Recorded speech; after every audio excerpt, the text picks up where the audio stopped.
Hello. Sounds okay.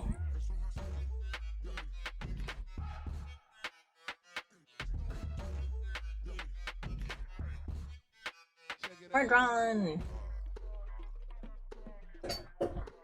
Almost forgot my headphones. We're drawing. Drawing. As you can see, I've already sketched it out. Oh,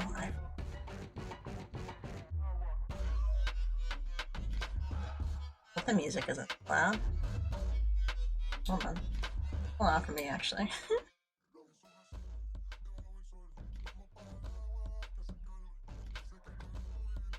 The Bomber Cyberpunk OST playing. Start us off. Put the usual musical on at some point. Not that one. I always forget to do this. I always forget to pull up my Twitch stuff after I switch back from my Twitch docs. They don't, like, check them, but have them up. Specifically at the activity.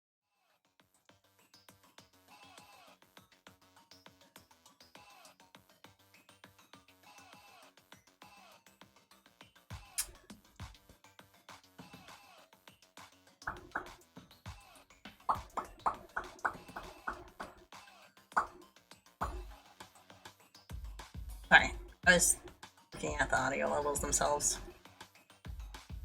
Hopefully you can hear me okay. Mic's a little far. There it is. I'm not, like, out of reach, you know?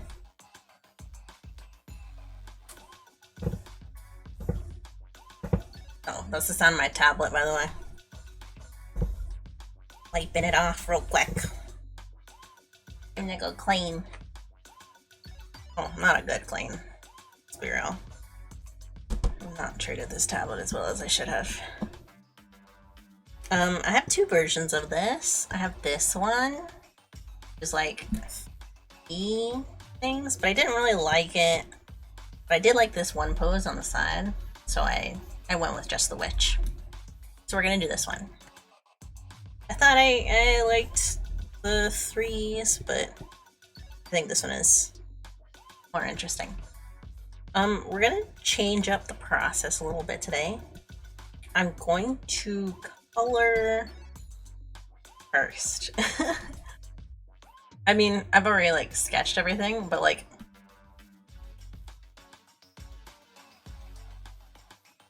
I want to lay out some colors before I try detailing too much.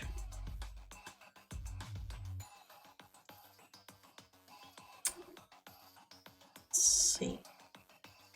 Sure. I don't want sleeves. Don't want. But I want, like, something going on right here, you know?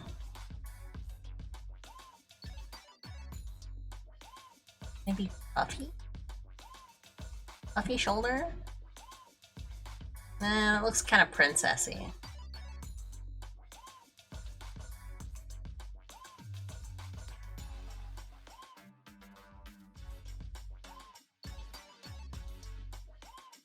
Ooh, something kind of shawl-like?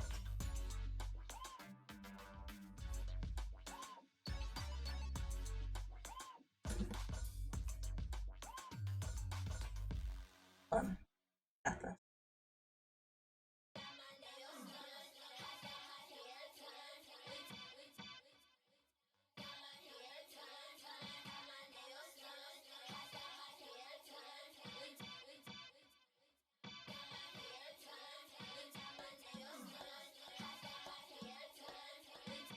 Not quite.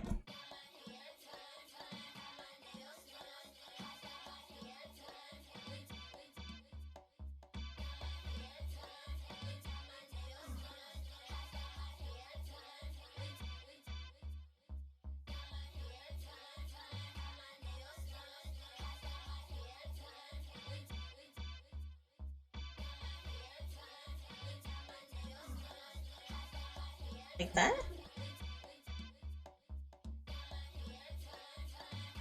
It's like just an asymmetry, but it's not quite actually like stuff. I can close it on this one.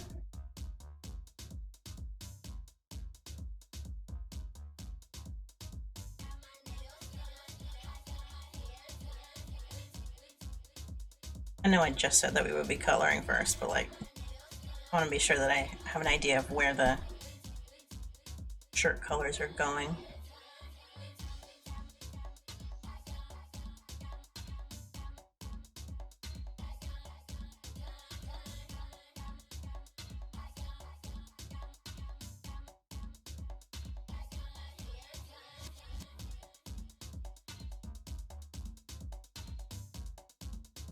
Something like that. That works. Alright. This.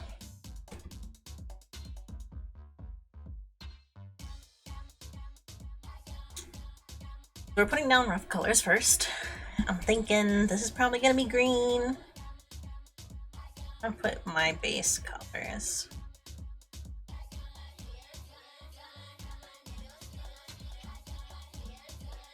Set. What kind of spooky?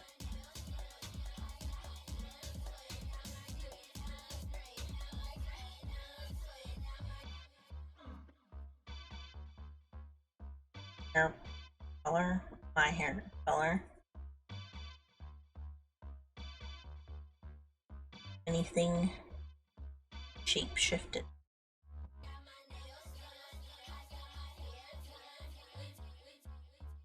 I think it'll give us an interesting color palette.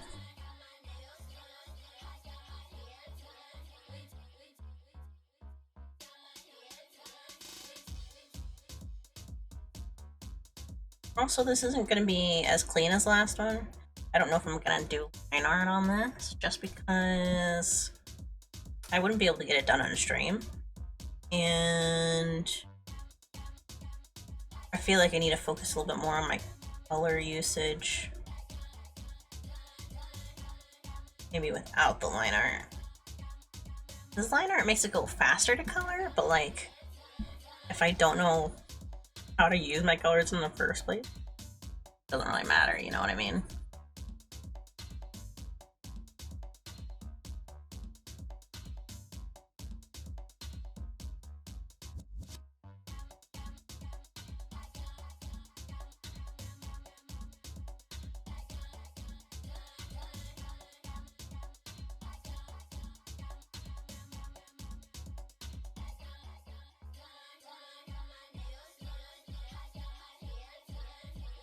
I feel like this song is really long.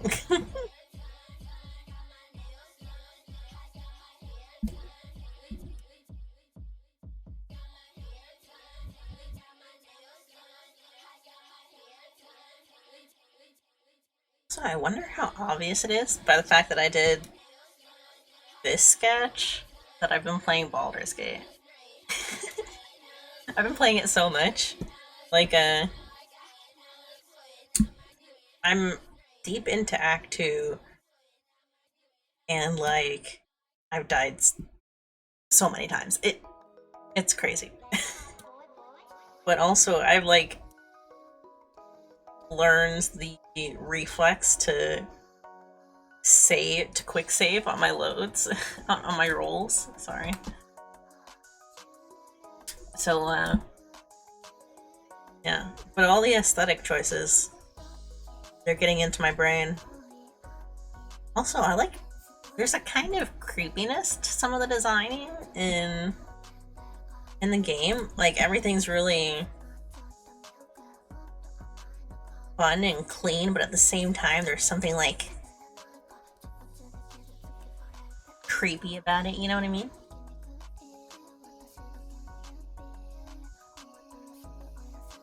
It's very fun. I'm not focusing on romance so far. I mean, I'm in Act 2 and I haven't romanced anyone. Withers literally said to me, so you're alone. And so you are alone. I felt like he was telling me I'm gonna die alone or something like that, you know? Ugh. And it was specifically in reference to romance. I almost romanced Gale, but like I felt like he was still really into Mithra? Is that her name? I can't remember. So I left him as a friend. He's the only one that I like got really close to romancing from Act 1 at least. I mean, aside from Shadowheart, but I feel like it's really easy to romance her. I did it so unintentionally. I just like talking to her.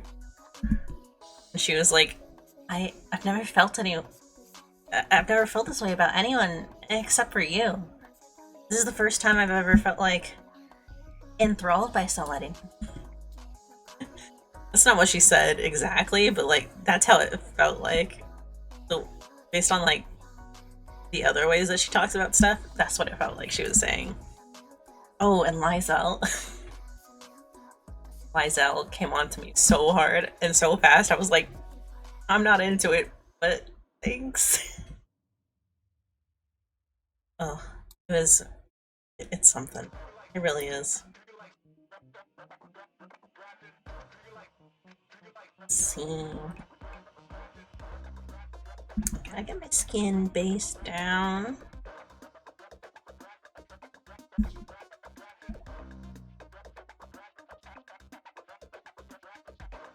Oh, thank you for the follow.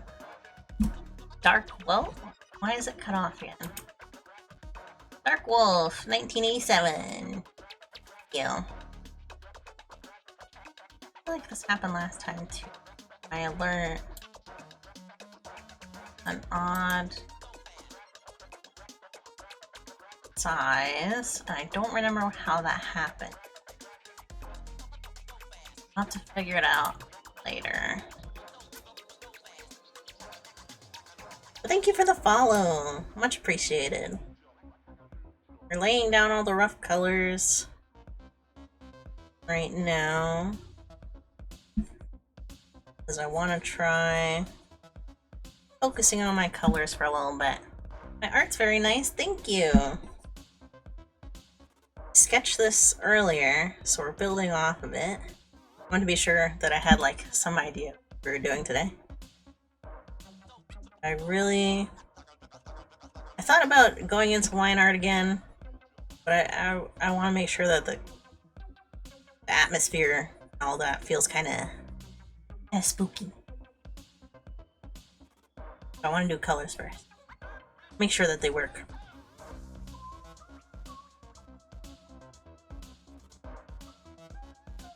And we'll clean up this a little bit. Turn it more into line art.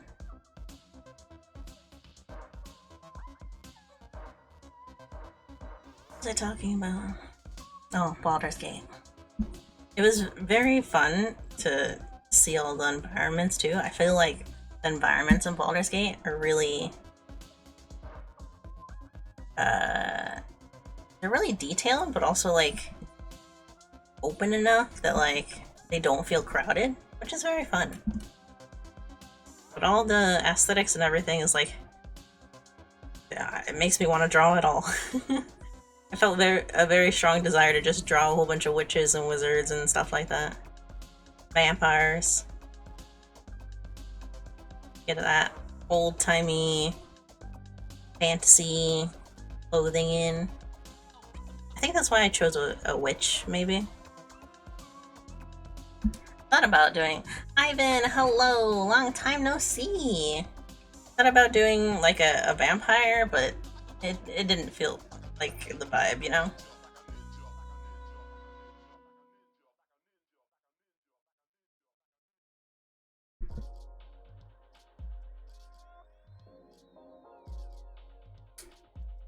Just laying out the colors. I think it's gonna be a lot of maybe some purples.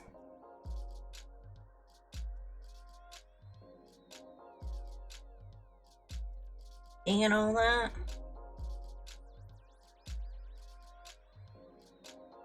Feel that'll keep the vibe spooky. Should my outfit be kind of greenish color? I'll base it in some. That way the purple lighting isn't too intense.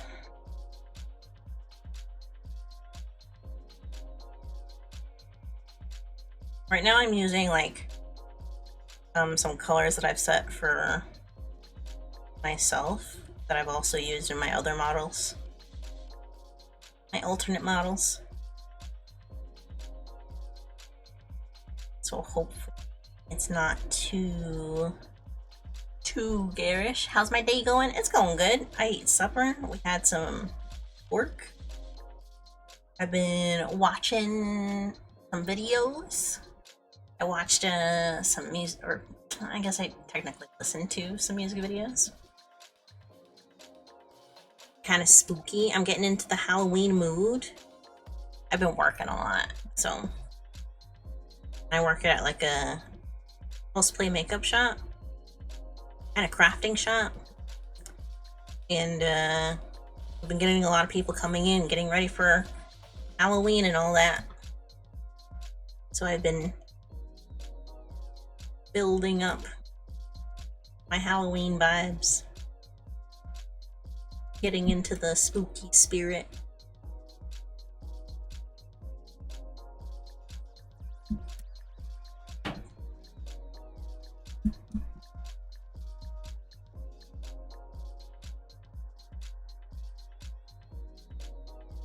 Is that looking okay?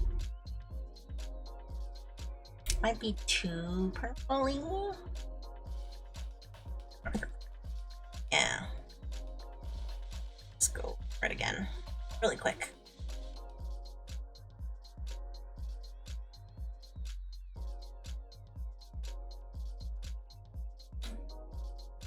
Just lighten up the rest.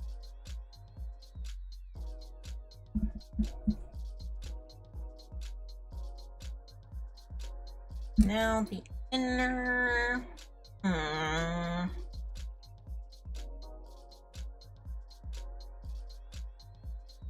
Not the light green. This one.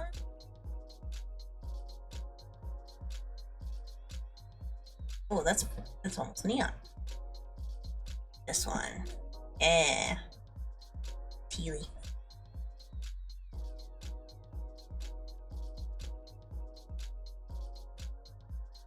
And I'll do the hat on.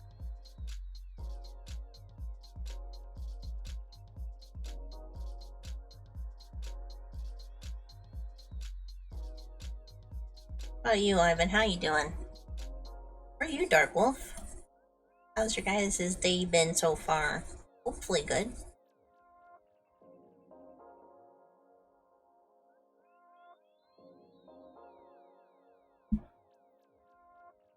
Hopefully chill at least.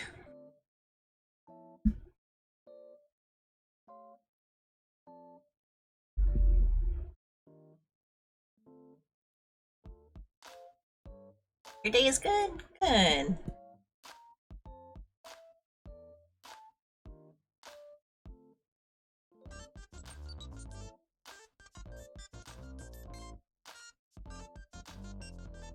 Hope the volume is alright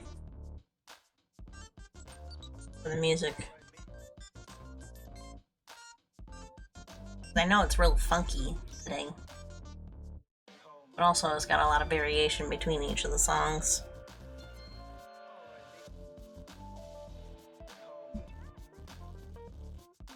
Thinking I'm gonna change the purple vest. Make that more of an accent color than the main part.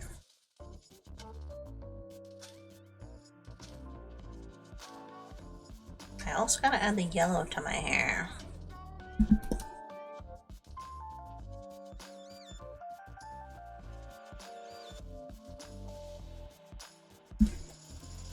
So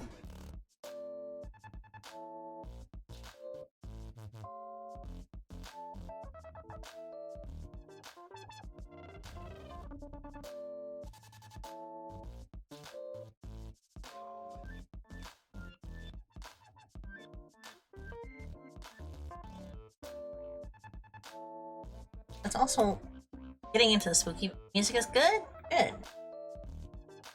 I'm also drawing something kind of spooky, so that I have something as we get into the Halloween season. I'm not gonna be scheduling streams next month. I mentioned it a few times already, but make sure to mention it again a bit earlier in the stream. I'm not scheduling streams next month. They're probably still gonna happen like Sunday or Mondays, because those are gonna be my free days. They'll all go up on YouTube after. And I got spooky stuff lined up. Some Phasmo, horror games. Change the purple.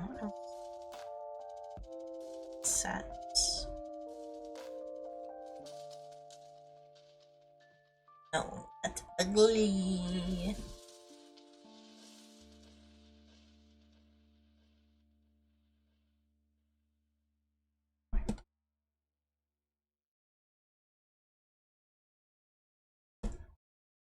Just do it this way. Purple.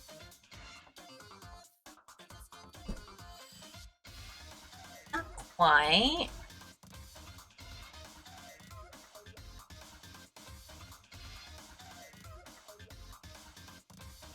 Oh, that's a little nicer.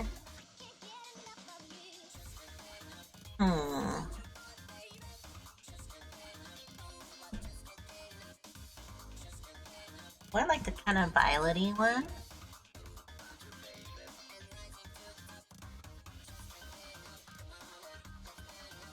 Let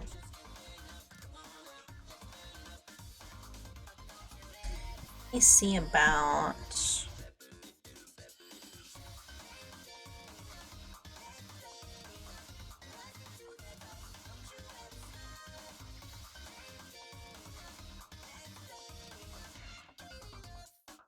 I'm thinking I'm gonna make magic color green, but I kind of want to see it in the purple first. Just to see.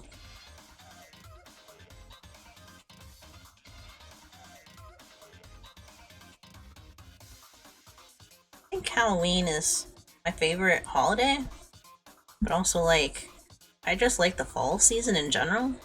I feel like I'm always more active in things that I want to do during that time of the year. Maybe because it's like the lead to the end of the year, or new year.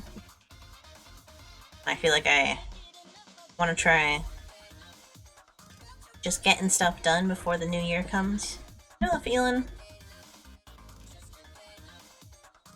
Like you want to be sure that you did fun things, worked on stuff that you really wanted to work on,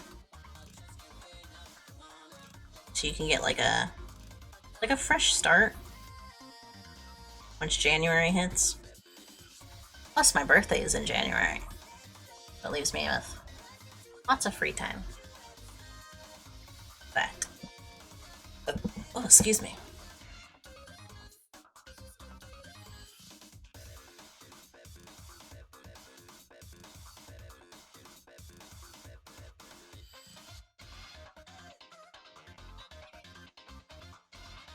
Not like New Year's goals, but like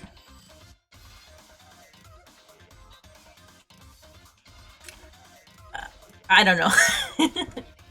It's different from like having New Year's goals and like wanting to fulfill those by the end of the year. It's more like I want to make sure that if I had an idea that I wanted to do this year, or I had something that I really wanted to draw, but I like kept pushing off, putting out to the side, but I actually tried drawing it.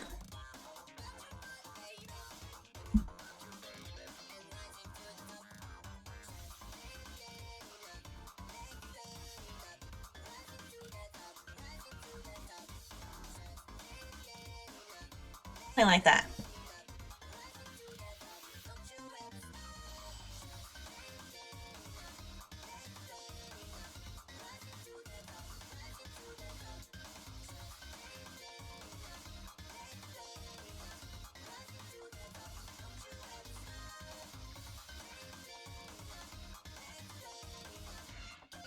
Let me change the background color.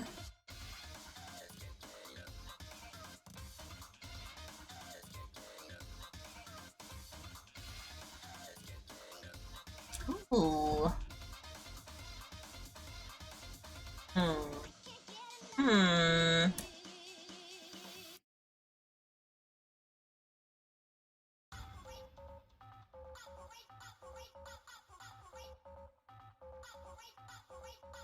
Try this.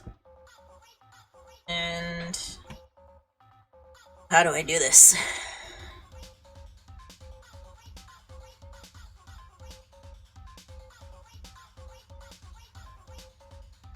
I'm trying to this.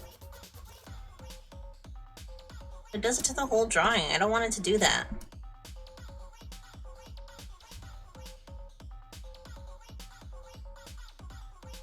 How do I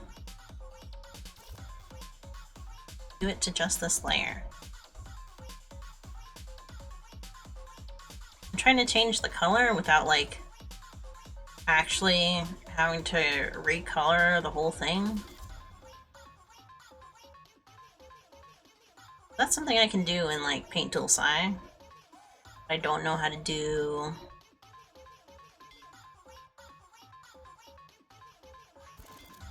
in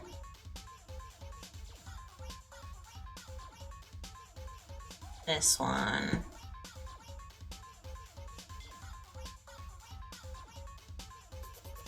Oh, I found it! Okay. I've been looking for this for like a while now.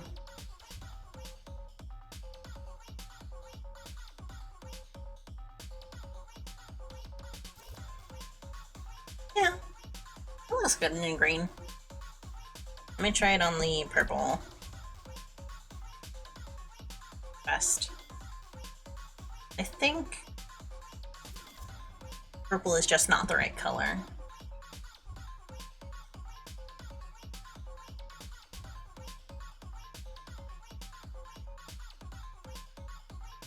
I want like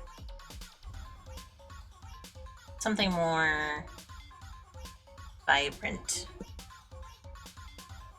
vest. Maybe that might work. It's not a bad color. I feel like a transition well between. Let me try just some general lighting layers. And purple.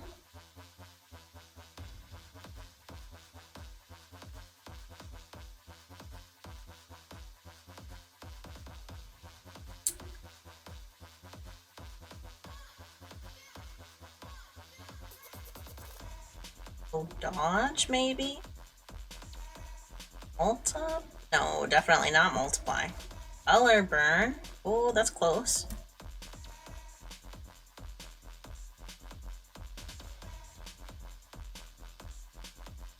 Bet.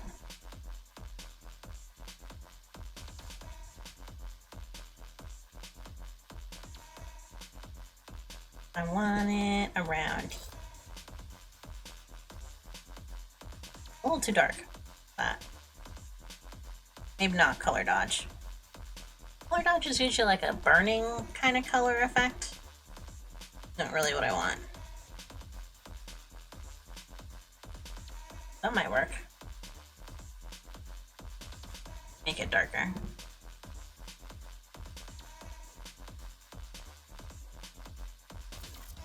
CD down.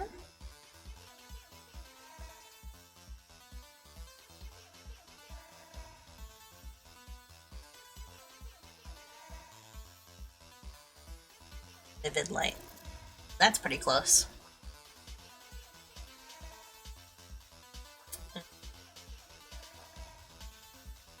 This one is going to be a add layer. This one needs to be green.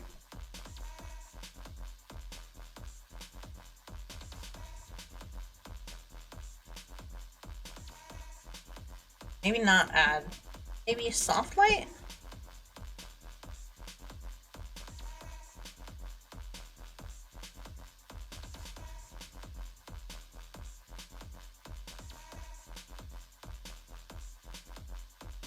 Yeah, I think that helps.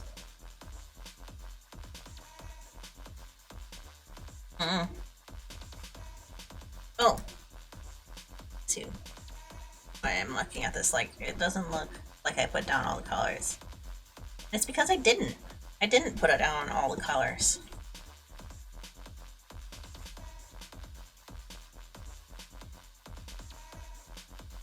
Actually, stalking.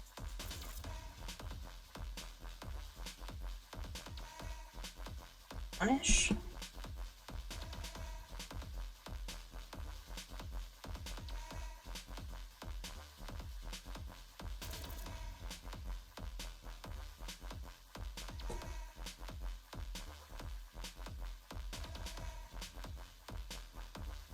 Size.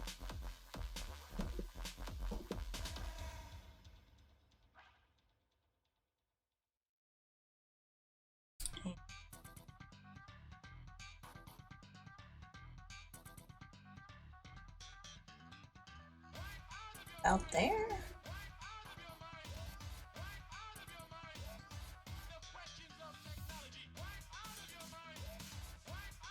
Oh, that's pretty good for a rough color. Let me try changing the background color a little bit though. I feel like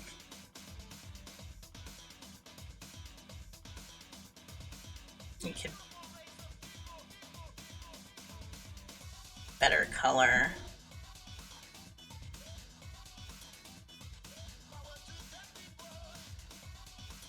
Right, see you in a sec.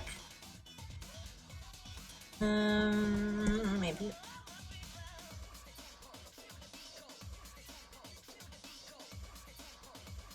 Maybe around here.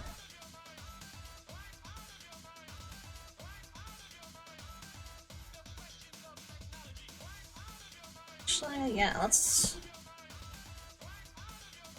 try that. A little gradient from the bottom.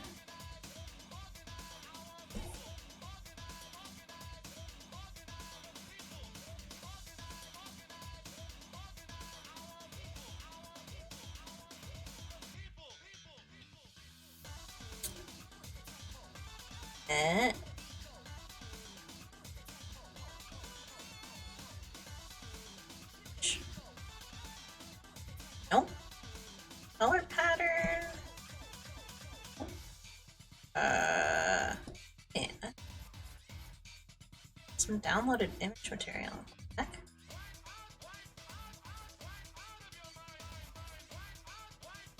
Huh? Oh, there it is.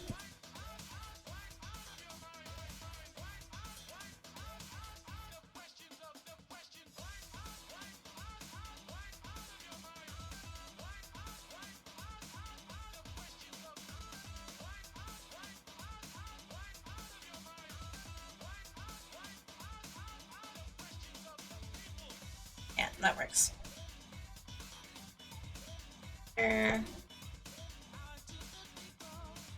Hold on. Color. No. Saturation.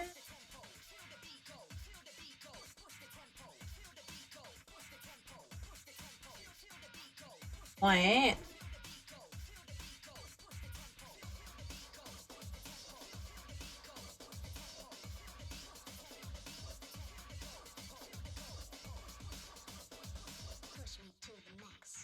I'm trying to find... I might just have to draw my own. I was hoping to get like a nice pattern across the background, but I might just have to do it myself.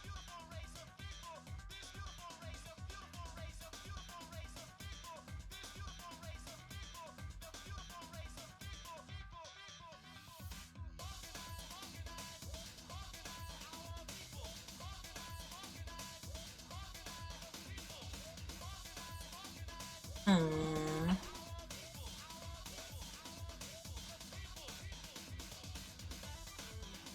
I kind of like that, but I feel like it's not the right color. Oh, got your cat? Nice. Are they getting into trouble? My dogs do that all the time.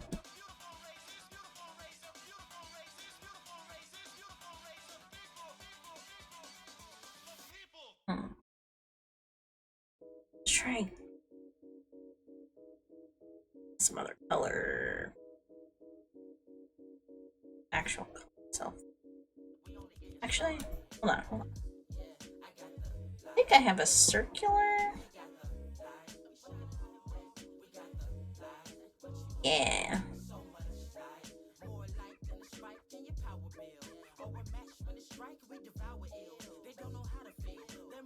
Now I'm gonna change the color of that.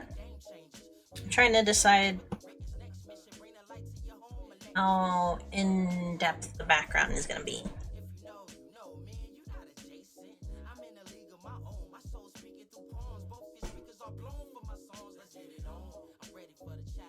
I want it to have.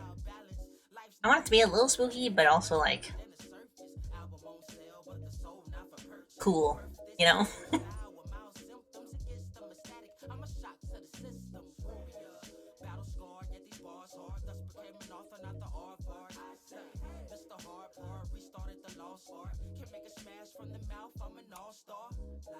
Change this one.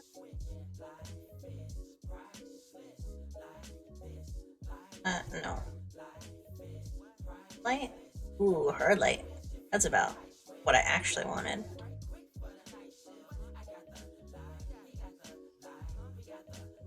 I gotta zoom all the way out. Oh, that's not bad. Let me try something really quick. Don't worry, it's not gonna disappear.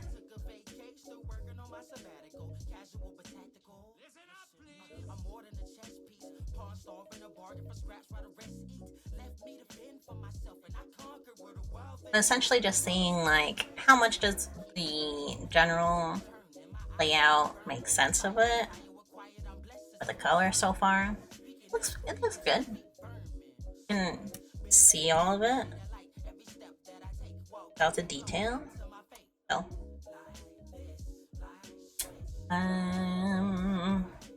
okay.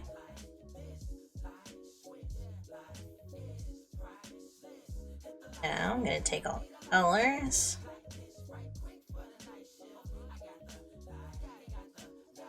Hide the colors.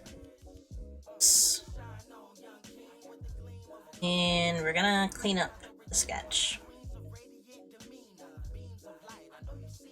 Duplicate it.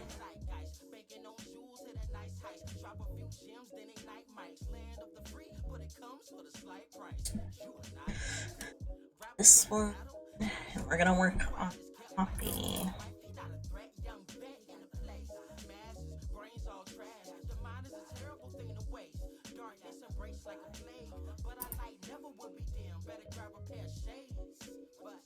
I'm essentially just blah blah. I'm cleaning this up so that I can use it as line art instead of just doing line art. Oh, you know what? I saw something. Let's see if I can find it really quick. Found like a. I was gonna say a cheat code, but that's not what it is. Like a shortcut. Turns line art. Oh, here it is. Okay. Line art. Oh, wait.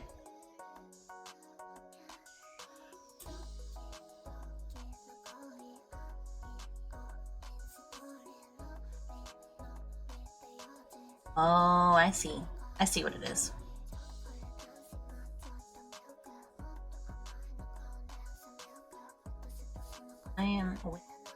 It's more efficient. I don't think I actually have that. Align. I'm sorry, I'm still like learning this program, so to speak. I'm good at working in it, but like there's a lot of options I just don't normally have, or that I haven't had.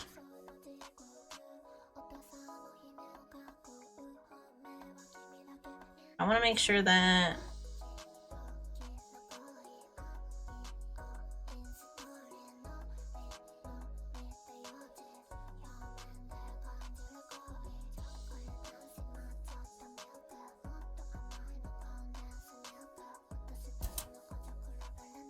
like I have an idea of how to use this.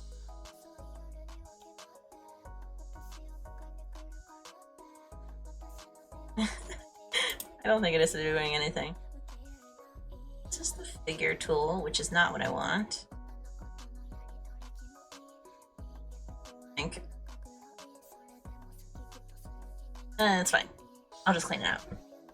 Oh my gosh, Pajama! Long time no see. Doing good, how are you?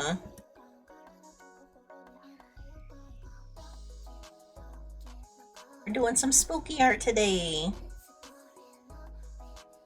I feel like everyone's popping in.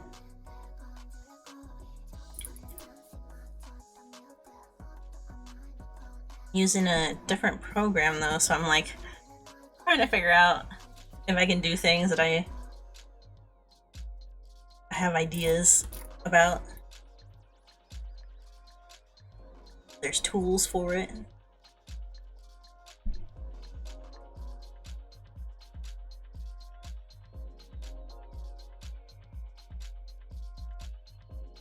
Right now we're cleaning up the sketch that I did. Quite good. Editing some videos, but I don't want to. That's a real mood.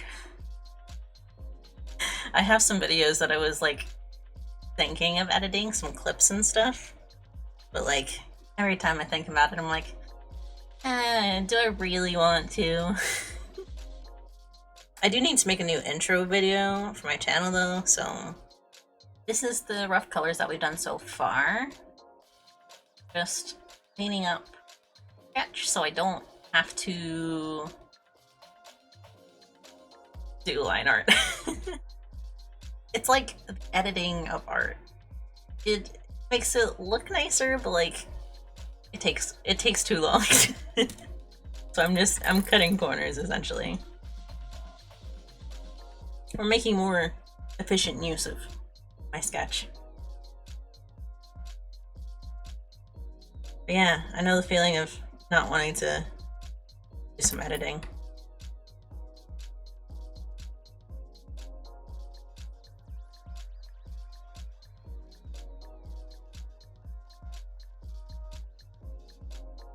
The shapes that I'm getting there.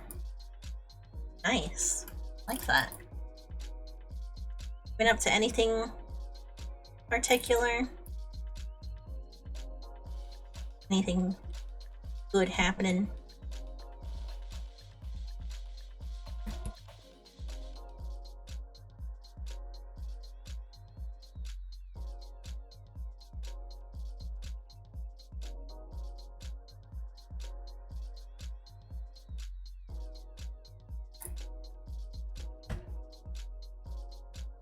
The thing about like using the tool that I sketched with to correct things is that it like overlaps on itself. So honestly, I'm probably gonna just duplicate the layer in the total darkness. Got into music school? Nice! Remember you mentioning music stuff? Composition stuff? It's good. I feel like I've been hearing so much about specialized schools lately. I think it's been long enough since last saw a stream. I got a job. I got a part-time job. I work at a makeup cosplay shop. to like special effects makeup and stuff like that. It's been very fun, but like, I know nothing about makeup. It's been fun to learn though.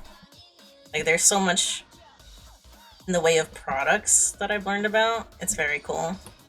I've been hearing so much about like makeup schools that I did not know before. Literally had like a class that came in the other day and walked around and stuff. It was cool.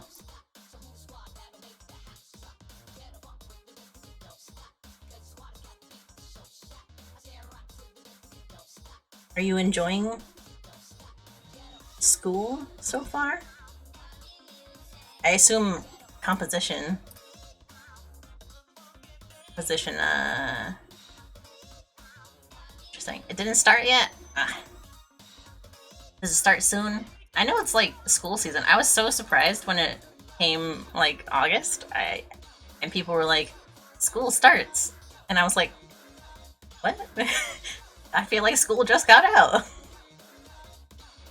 But I don't go to school anymore, so it starts in a week.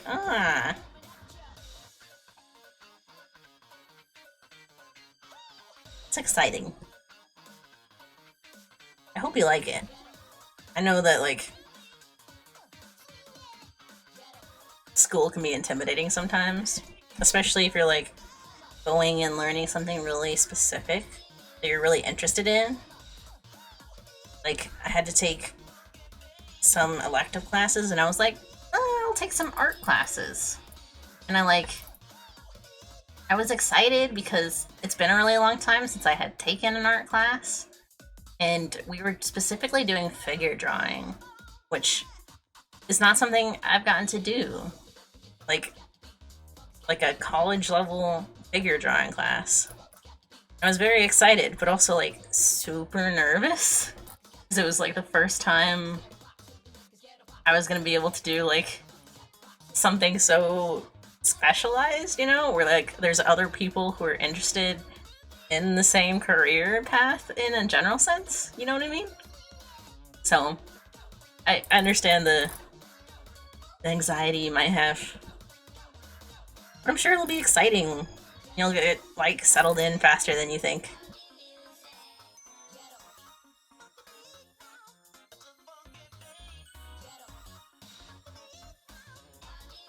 I've been thinking a lot about music composition as well, because I've been thinking of remaking my opening song.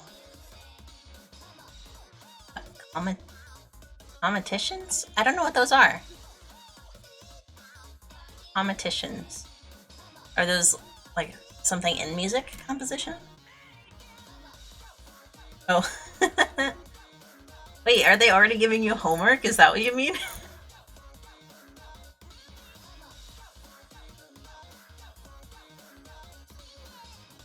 Like they're already like assigning you stuff?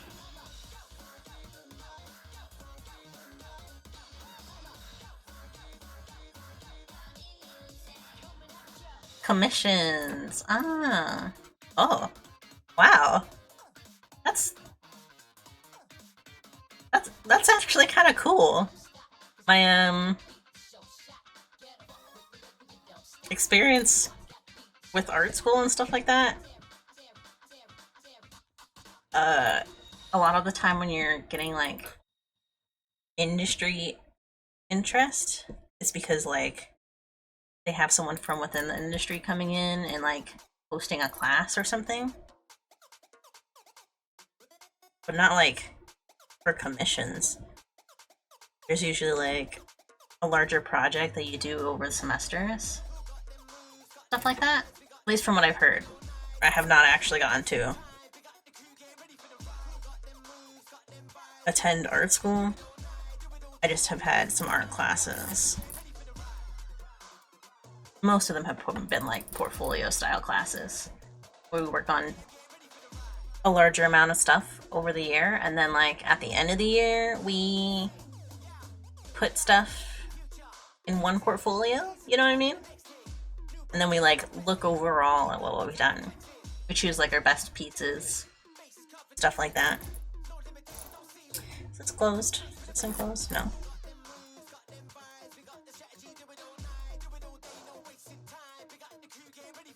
I'm working on the right layer, right? Yeah.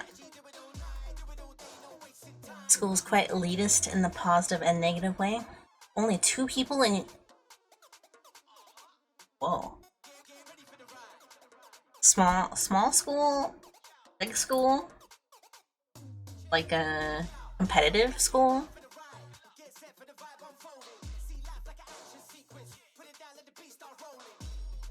Only 2 people in your ear.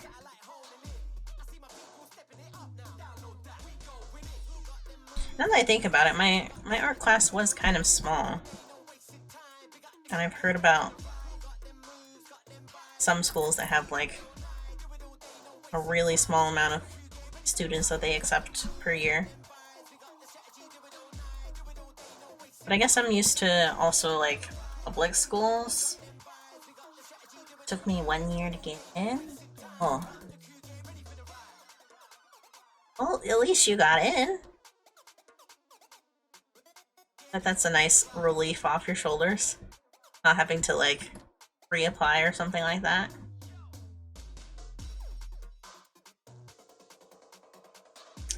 That look complete. Answer. You know, I can test it. Oh hoo hoo! Nice. No open lines. What about here? Oh, there's an open line somewhere. Oh, there it is.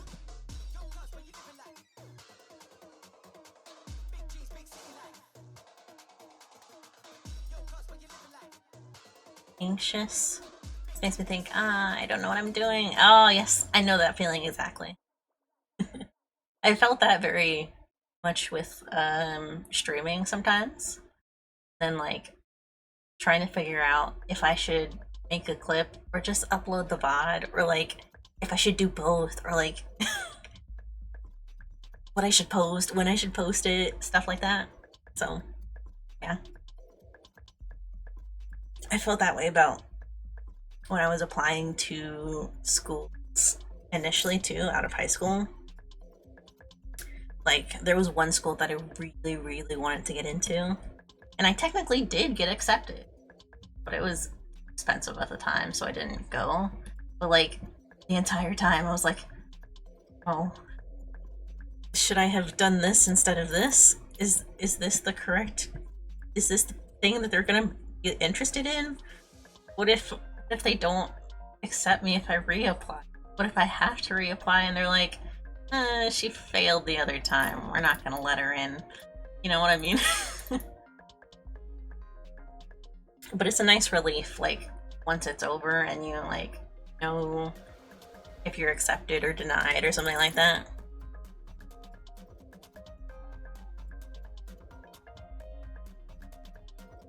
It's a nice breath of air afterwards. That's actually how I felt applying for this job that I got. It's like, well, they're probably not gonna accept me. It's not like I know anything about makeup. But I guess I provided enough like other information about what I do, what I'm interested in. Like, I mentioned that I stream. I mentioned that I like draw and stuff. So like, I made my model. I'm really into anime, and they were like, oh yeah, we have like tons of customers that love anime and stuff, but we don't know a whole lot about it, so maybe you can help with that. But it was really nice. It's nice to have that like moment of, oh, maybe I'm more qualified for this than I think I am. Maybe it's not the details that I exactly need or expect them to need that like helps me get in, you know? I think that's very nice.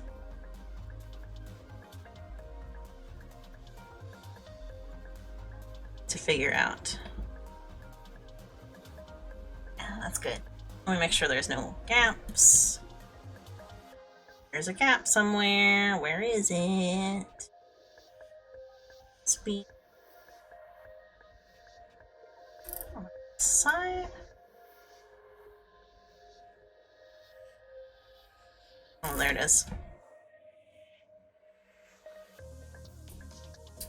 I have a serious problem of undervaluing my passion projects because they're like just passion projects. Yeah, that's how I feel about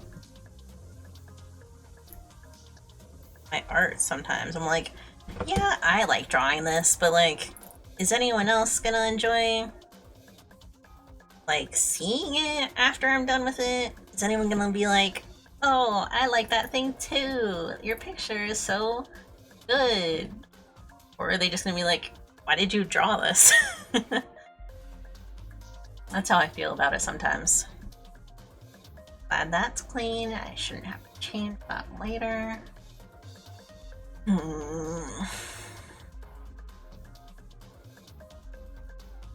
Fix up next. I think I'm gonna fix up this little picture first before I do this one. Because I feel like there's gonna be less to fix here than it seems.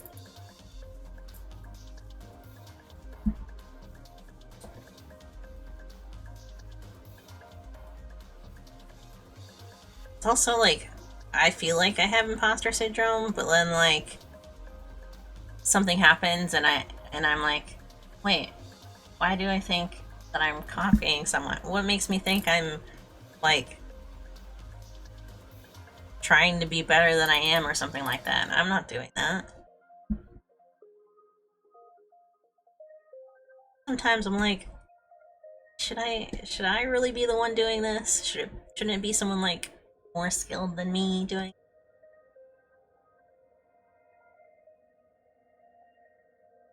That's how I feel about music. I really like music. I like listening to music. I used to play like 3 different instruments. I learned how to play the clarinet in like middle school or high school. No, it was middle school.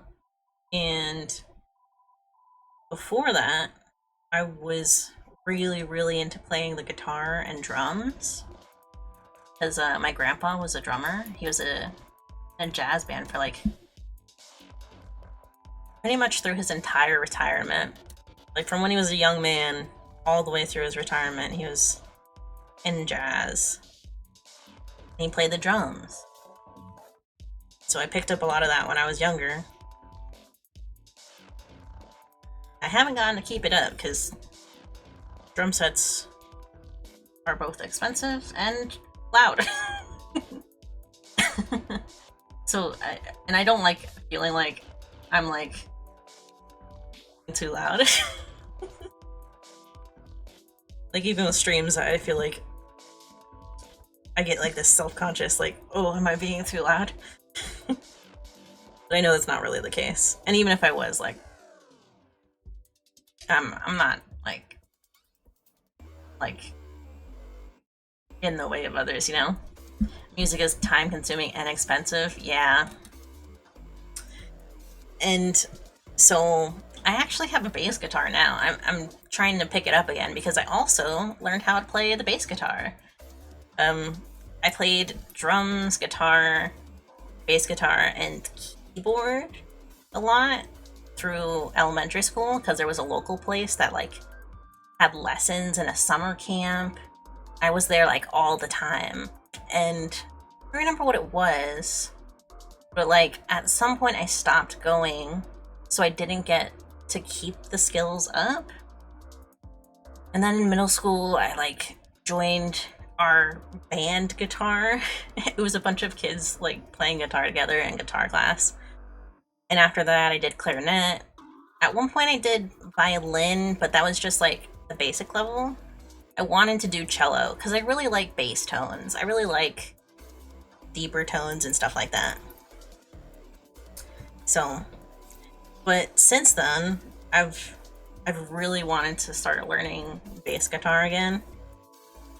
I learned all the notes.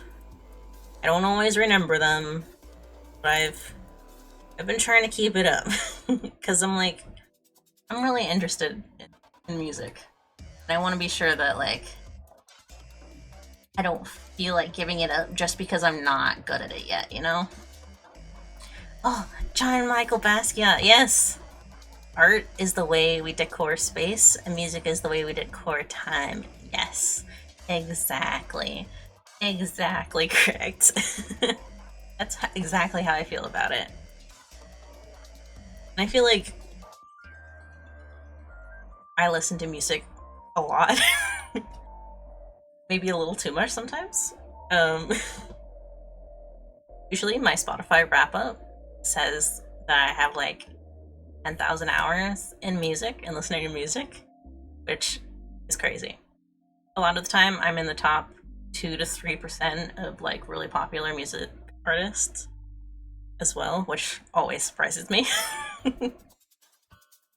But I don't like the idea of stopping trying to do music or stopping to try and do art and like enjoy it just because I'm maybe not as good as someone that I really admire. It doesn't make sense to me. Which is why I have a trouble with like my my my lower confidence in it. Like, even though I may not be as good of an artist as Da Vinci. Da Vinci is such a random choice. Just because I'm not as good as him doesn't mean like I should give up or something. Just because I'm not good at playing the bass as like Thundercat doesn't mean I should give it up or something like that. I don't know why Thundercat was the person that came to my mind. I do really like the way Thundercat plays the bass. I like his sound. But also, like, he's a weeb, so he has a special place in my heart.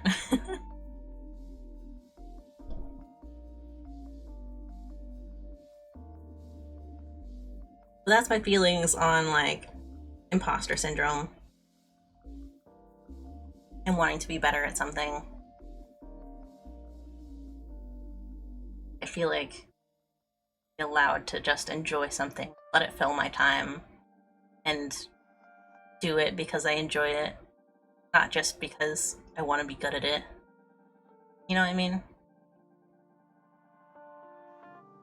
I wouldn't be a fan artist if, like, if, like, I was trying to be good at art, you know? I wouldn't draw my own OCs and stuff if I was trying to be good at it. I'd be, like, straight up Da Vinci, studying the 3/4 turns of the human body at every angle. Turns at every angle? Is that correct? Because it's the 6 quadrants and the yeah. I literally just did the math in my head, the art math. I actually tried to do the art math. But yeah.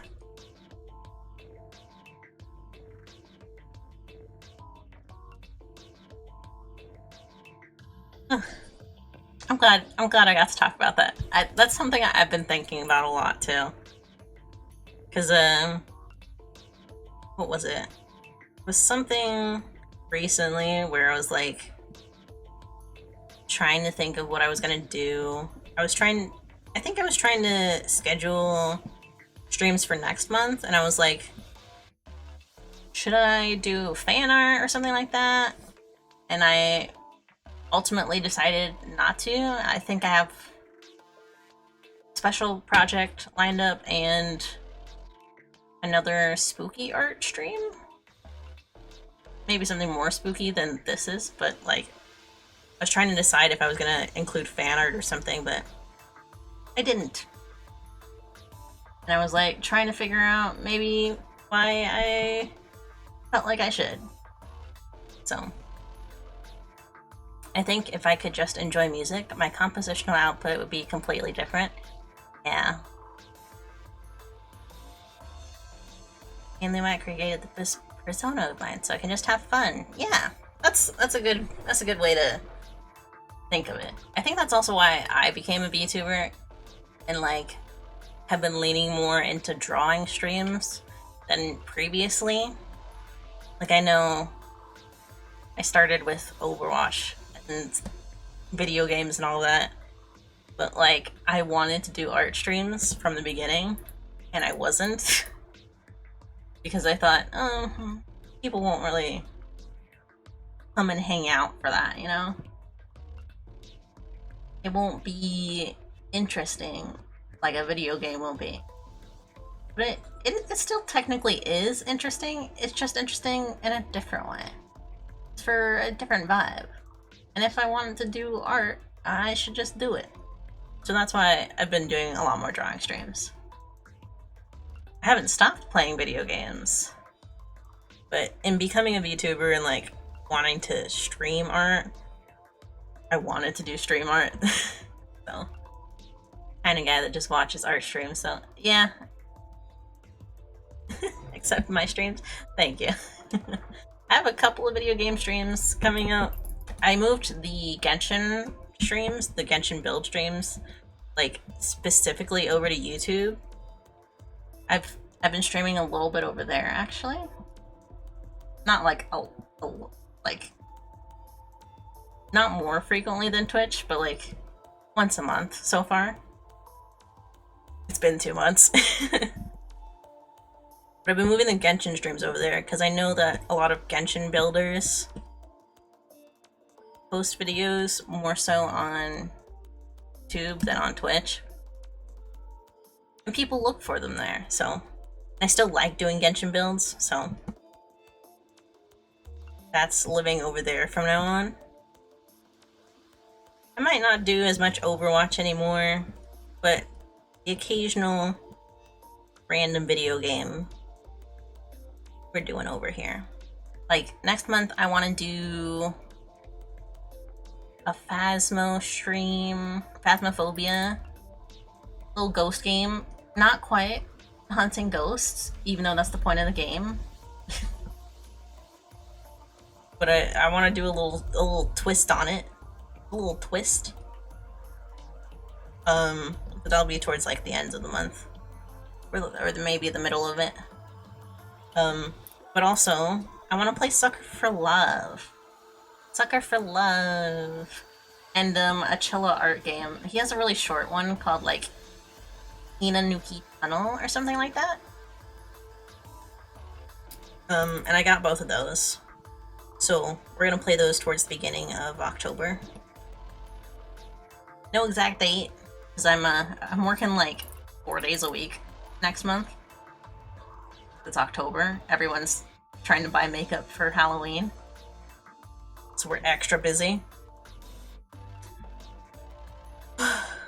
But we got some video game streams, some variety games, and art streams. I wanted to make sure I'm sticking to what I want to do, more so than just fun games and stuff. Well, no, because the stuff I want to do is fun games. How do I phrase it? Popular stuff. Because I wasn't really getting views on Overwatch VODs. They did alright on Twitch here. Like, you and other people would pop in. But it wouldn't really be growth. Wouldn't, like, always stick. I was starting to get, like, frustrated with the way things were going to watch. I literally haven't played in maybe, like, 4 months. I still enjoy it. It's a fun game, but, like, there's too much going on. Which is unfortunate. 'Cause I feel like the art team on Overwatch is really, really good. And everything that they do is, like, really awesome. And it's just something with, like, Blizzard's development or marketing or something like that that just Does not click. Personally. It is unfortunate. I feel like they have a good game.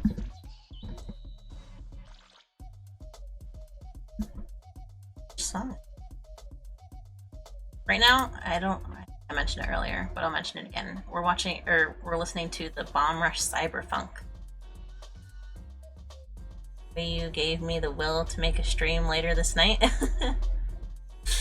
I like putting streams later in the day, because I know a lot of people are like getting ready to go to sleep. And I figure I have just calm enough of a vibe for people to like pop in, hang out, and then pop out if they want to, you know? Which is kind of how I want things to be. I want to be able to do what I'm doing, let people hang out if they want to.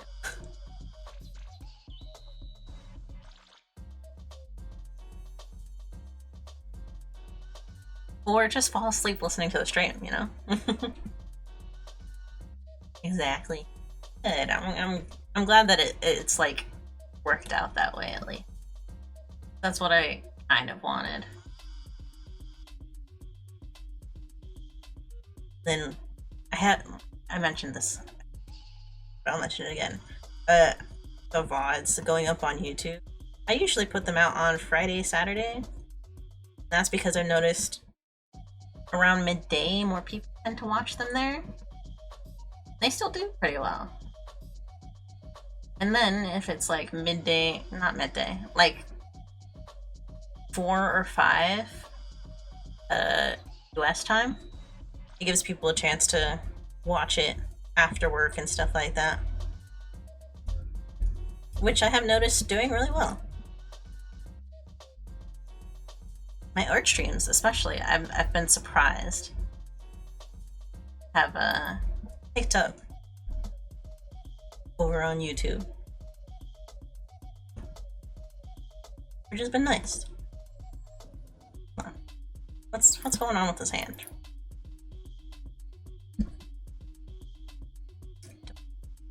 Algorithmly, most watched video is a cat that spins. I kind of know what you mean. I've been watching so many shorts lately. Like, there's one guy that just keeps popping up in my shorts feed, but I think that's because shorts are also pretty new. So anytime you like a short, you like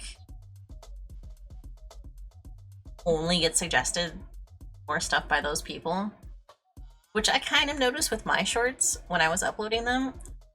A lot of them were going to like the same audience, and I was getting a lot of return views. But they were also all teapot videos at that time. I haven't done a short very recently. I think the last short I put out was the one about Studio Trigger. I did a short about Studio Trigger because I'm very excited for Dungeon Meshi, which is a delicious dungeon.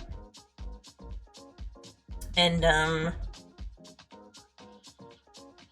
oh my gosh, Panty and Stocking. So I did a little video about their favorite location or setting. That was very fun. But I didn't get like a whole lot of retention off of that. I didn't get a whole lot of like people coming in after that. It was just a one thing. But for some reason, my art videos are doing good now. My art bots. And I don't know what happened. They just, they're working now. And my teapot bot, the one that I streamed over there, that one actually did doing well in new views. Like, I didn't get anyone there live, but I've been getting people post, which was surprising.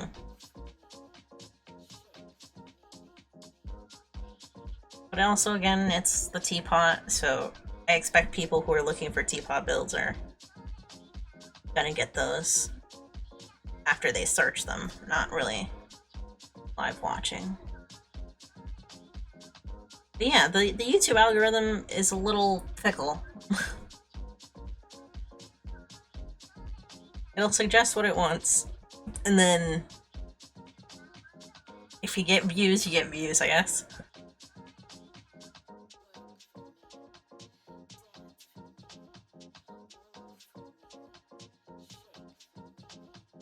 I also noticed I got more subscribers there recently. I can't remember the increase was. I got like 3 or 4 new subs over there, which I'm very happy about.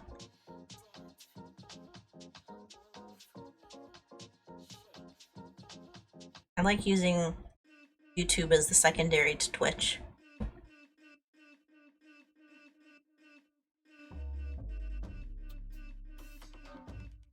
This hand, this arm is giving me so much trouble. What's going on? I mean, I guess it's a pretty funky hand. I feel like I've heard this song too much. I think this is the one that I played the boss battle in, and it took me.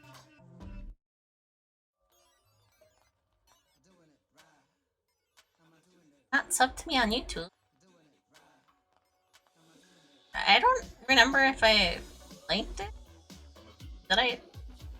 I don't promote it very much on here. Fix that? Oh, thank you. I don't think I mention it very often here. I mention it at like the end of streams, but I don't usually talk about it during the stream or anything like that.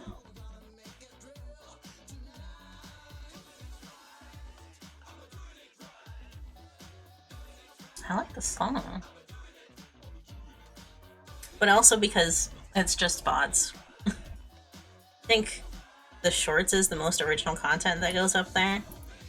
But like, it's pretty much just the archive for VODs as well. Occasional stream over there. I'm not streaming over there next month. All of the streams next month just be here on Twitch. But the VODs will go over there.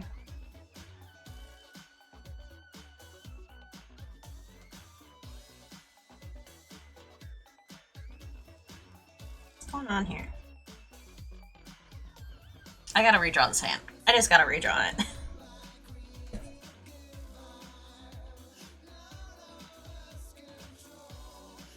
Only did one short. It's so much work. The shorts really are, like, especially since, like, they can't be longer than a minute. Like, you can't choose to make a 2-minute or, like, 1.5 minute short. They have to be a minute or less. That is, like, so hard to do.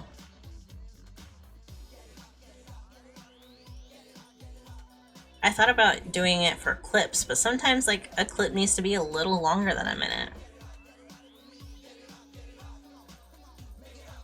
How can you do a 1-minute song? Exactly.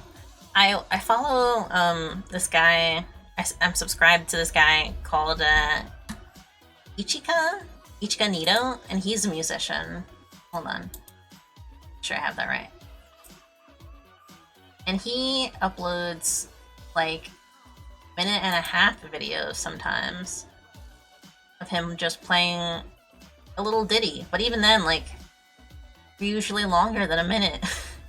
And they would be perfect as shorts if they weren't like those extra few seconds. Yeah, Ichika Nito. Here. I will put it. Doop. That's a compilation of his videos that he put out recently. But like each of those are like just over a minute. Sometimes they're 2, but they'd be perfect as shorts. They'd be perfect for that format. But YouTube requires that they be no longer than a minute. A 50-second piece? Oh. I mean, there are some that are short, but like, even then, you can't get into the vibe as well as you could for something else. There is one guy that does really good, really fun stuff with his bass.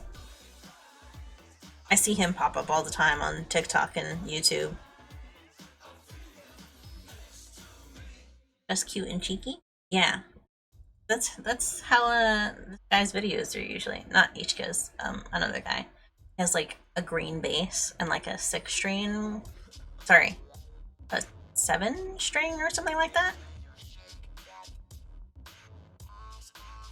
It's like piano and recorder. Oh, I've seen a recorder song going on around recently. I feel like they're getting a little boost because of anime stuff recently.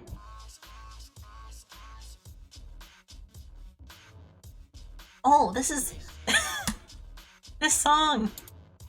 I've been looking for this song for like ever. But this is what it is called in the game. It's 1 minute and 34 seconds? Ah. So not a good, yeah. It's not really a short. But even then, like, it feels like it should be a short, right? It's so weird. But I do like, recently they added a function where you can make your shorts link to a full video. Like a related YouTube video.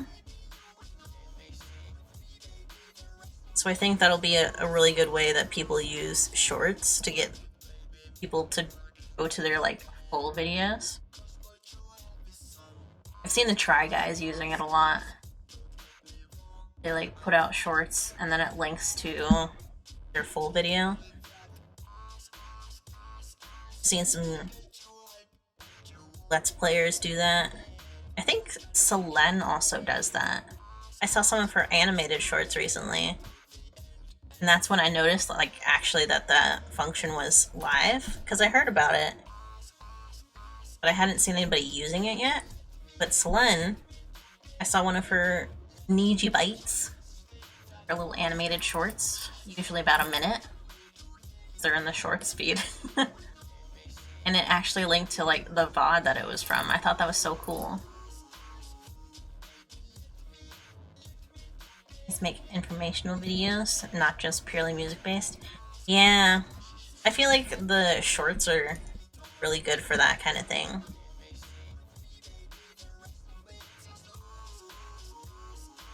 I made one of my first bigger TikToks. Well, my current biggest TikTok is me showing off how live 2D models work by using this model. Like, I recorded the whole layout of everything, showed all of my layers, all of my internal structure of the meshing and all that. And people really liked that one. Like, it got a lot of views. But when I did, like, a little skit, that didn't do nearly as well. So I feel like informational videos are a really good way to start growing an audience with shorts and stuff like that. TikToks. Just based on the small experience I've had.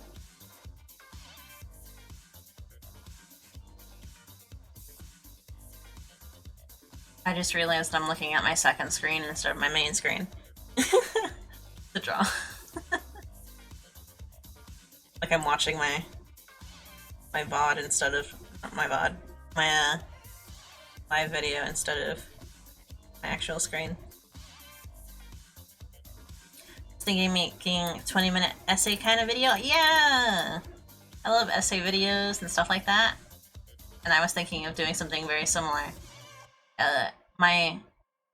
That studio trigger video that I was just talking about, I was thinking about making like a 15-minute video essay about instead of just the short. But I stuck to the short just in case, like, I wasn't confident in the idea, you know?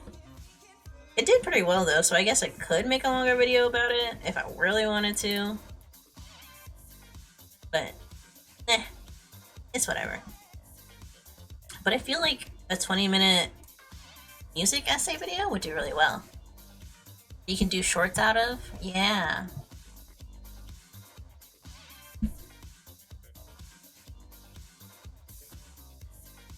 Because there was that guy, was it Sideways? His music essay videos were really cool. I know a lot of people really liked them. And then just kind of stopped. He did get popular really fast though. But even then, I feel like that's like a place. Don't know what to talk about? Yeah, I know that feeling. Sideways is so good, yeah.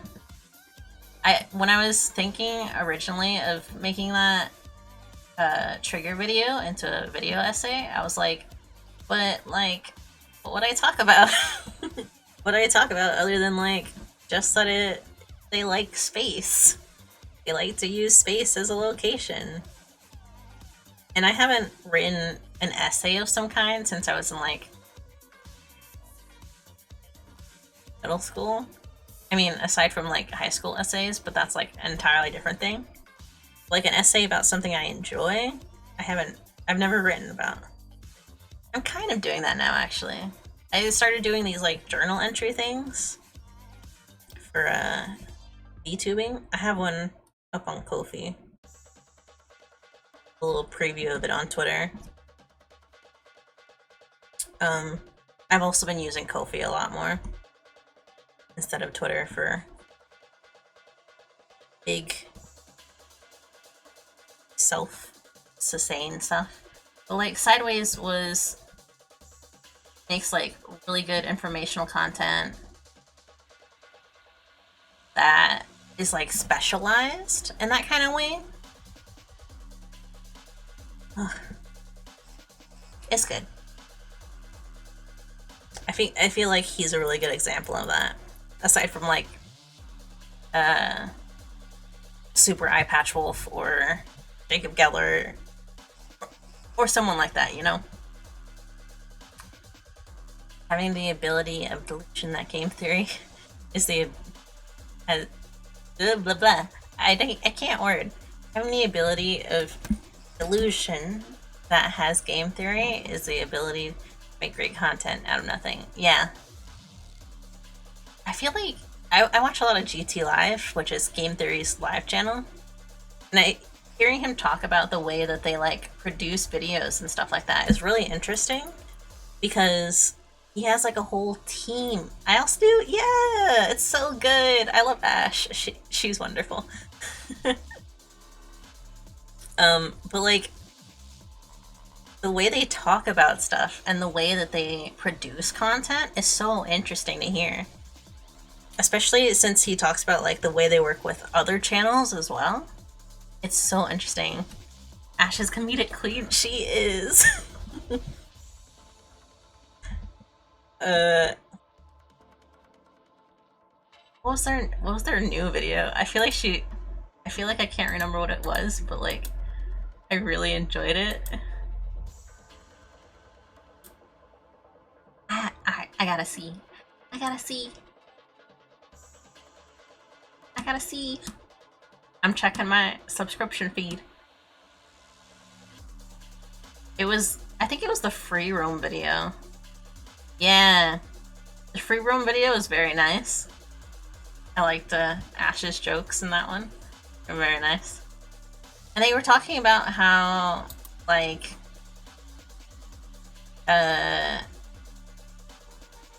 how they sort of work across style theory, like the growth that style theory had. I thought that was very interesting as well. I always enjoy when the conversation is about the development process for anything, not just like game theory. But like when anyone talks about how they go about doing something, like Super Eye Patch Wolf, he recently had a charity stream and he brought in a whole bunch of people like Jacob Geller, Holding Ideas, FD Signifier,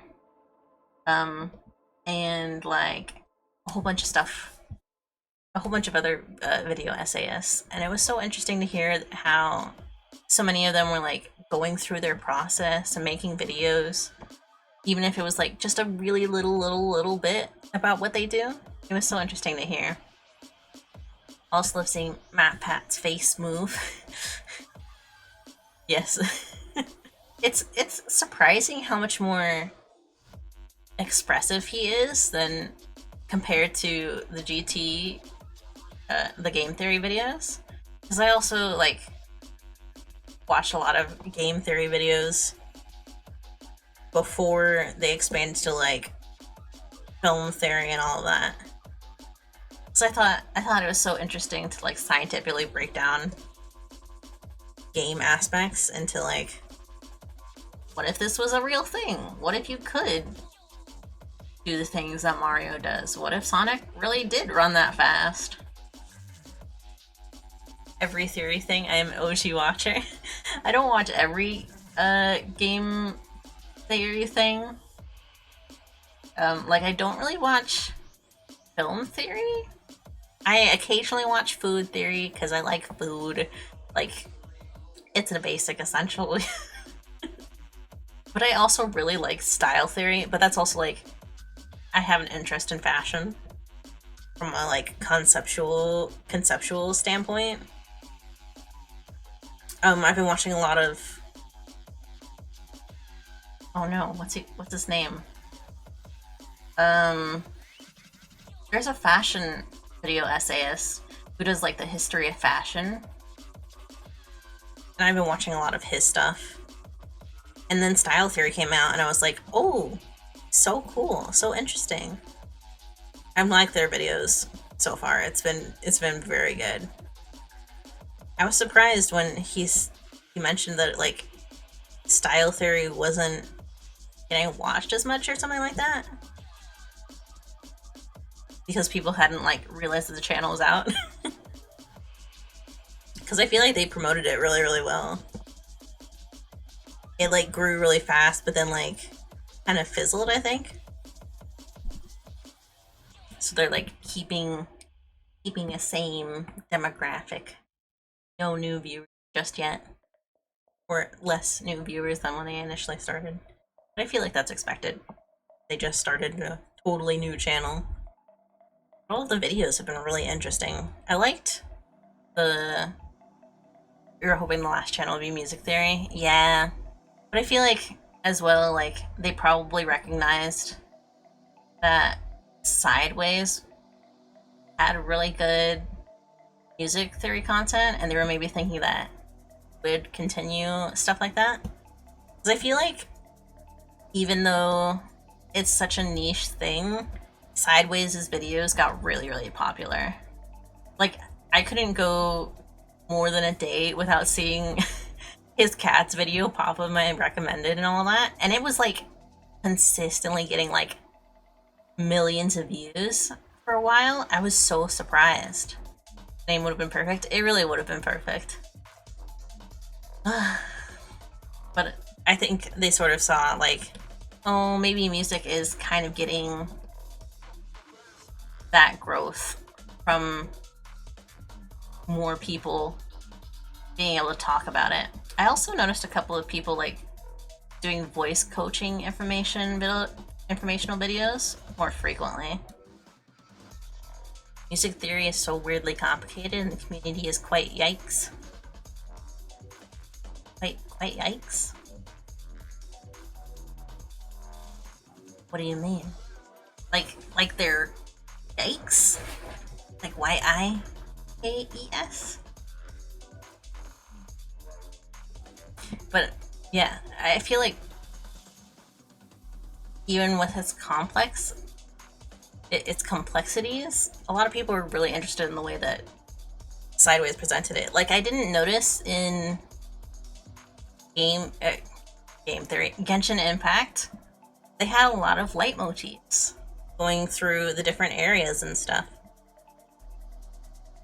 But I wouldn't have known what that like even was or recognized it in the music unless I had seen Sideways talk about leitmotifs.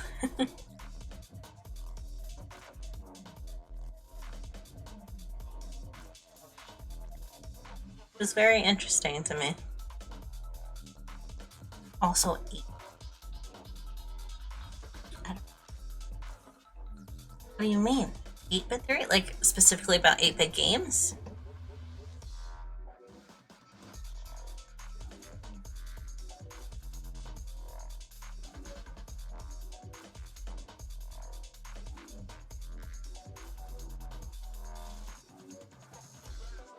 I'm getting rid of this way the spoon curves. It's gonna be hidden in the goo.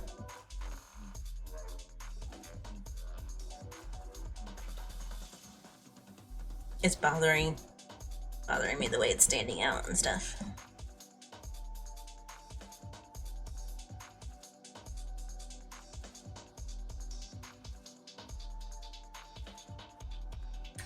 Toss thought about video game music? Ooh. I have to check it out. I'll try to remember it. I mean, we'll remember it at this point.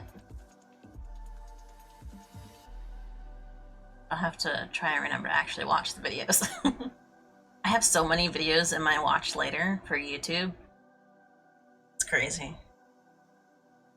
I had a time where I was like actually watching a lot of variety of stuff on YouTube. It wasn't that long ago. It was like in the last month or so, where I was just like watching stuff I knew was popular, but I wasn't like into. I wasn't like consistently watching.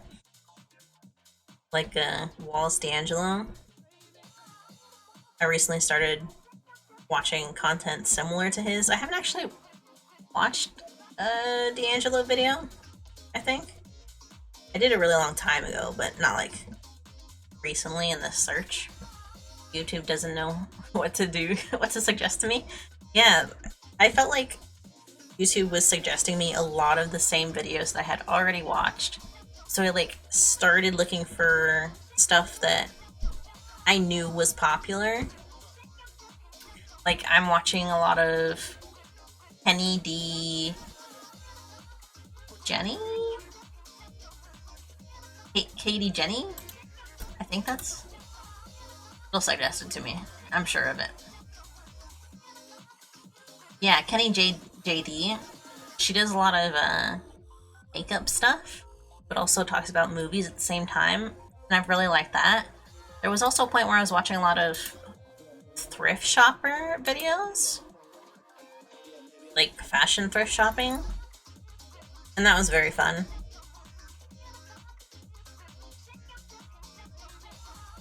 Hold on, I'm checking that this line art is done.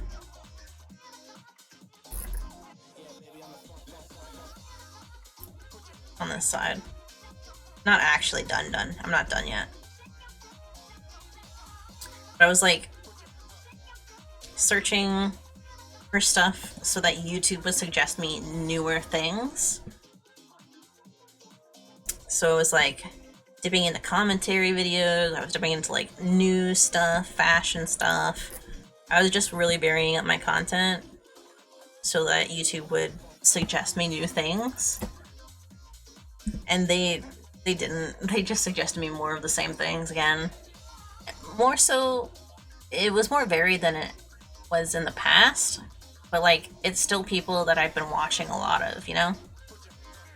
Going from piano concerto to drag race clips. I've had so many drag race clips. Like, not even just drag race, specifically of Trixie and Katya. I think also because I've been watching a lot of Brittany Broski, to YTP, to make up stuff, to hour-long video essays about an obscure topic. Yeah, that's exactly what I've been doing. I've been going from like Kenny JD to like Trixie to Broski, and then I've been going to like Wendigo and GT Live, and then some VTuber, and then like 30 other things. Brittany, Broski, Trixie, and Katya are so fun. Yes. I hadn't realized that Brittany was doing like YouTube videos until very recently when YouTube suggested to me after watching some Trixie videos to check out Brittany, and she talked about the history of war propaganda art, and I was like, oh, I know about this now because I recently took a class on it, and it was so interesting to see her talk about it. I had no idea that she was doing videos like that. It was very fun. Her channel is so weird. It is, but I love it. I like her, it's everything all at once. It is. She has like TikTok videos, and then she has like makeup videos. I like her new kingdom thing that she's doing. I think that's very fun. But I also like the way she talks about art history and stuff like that. It's been very nice.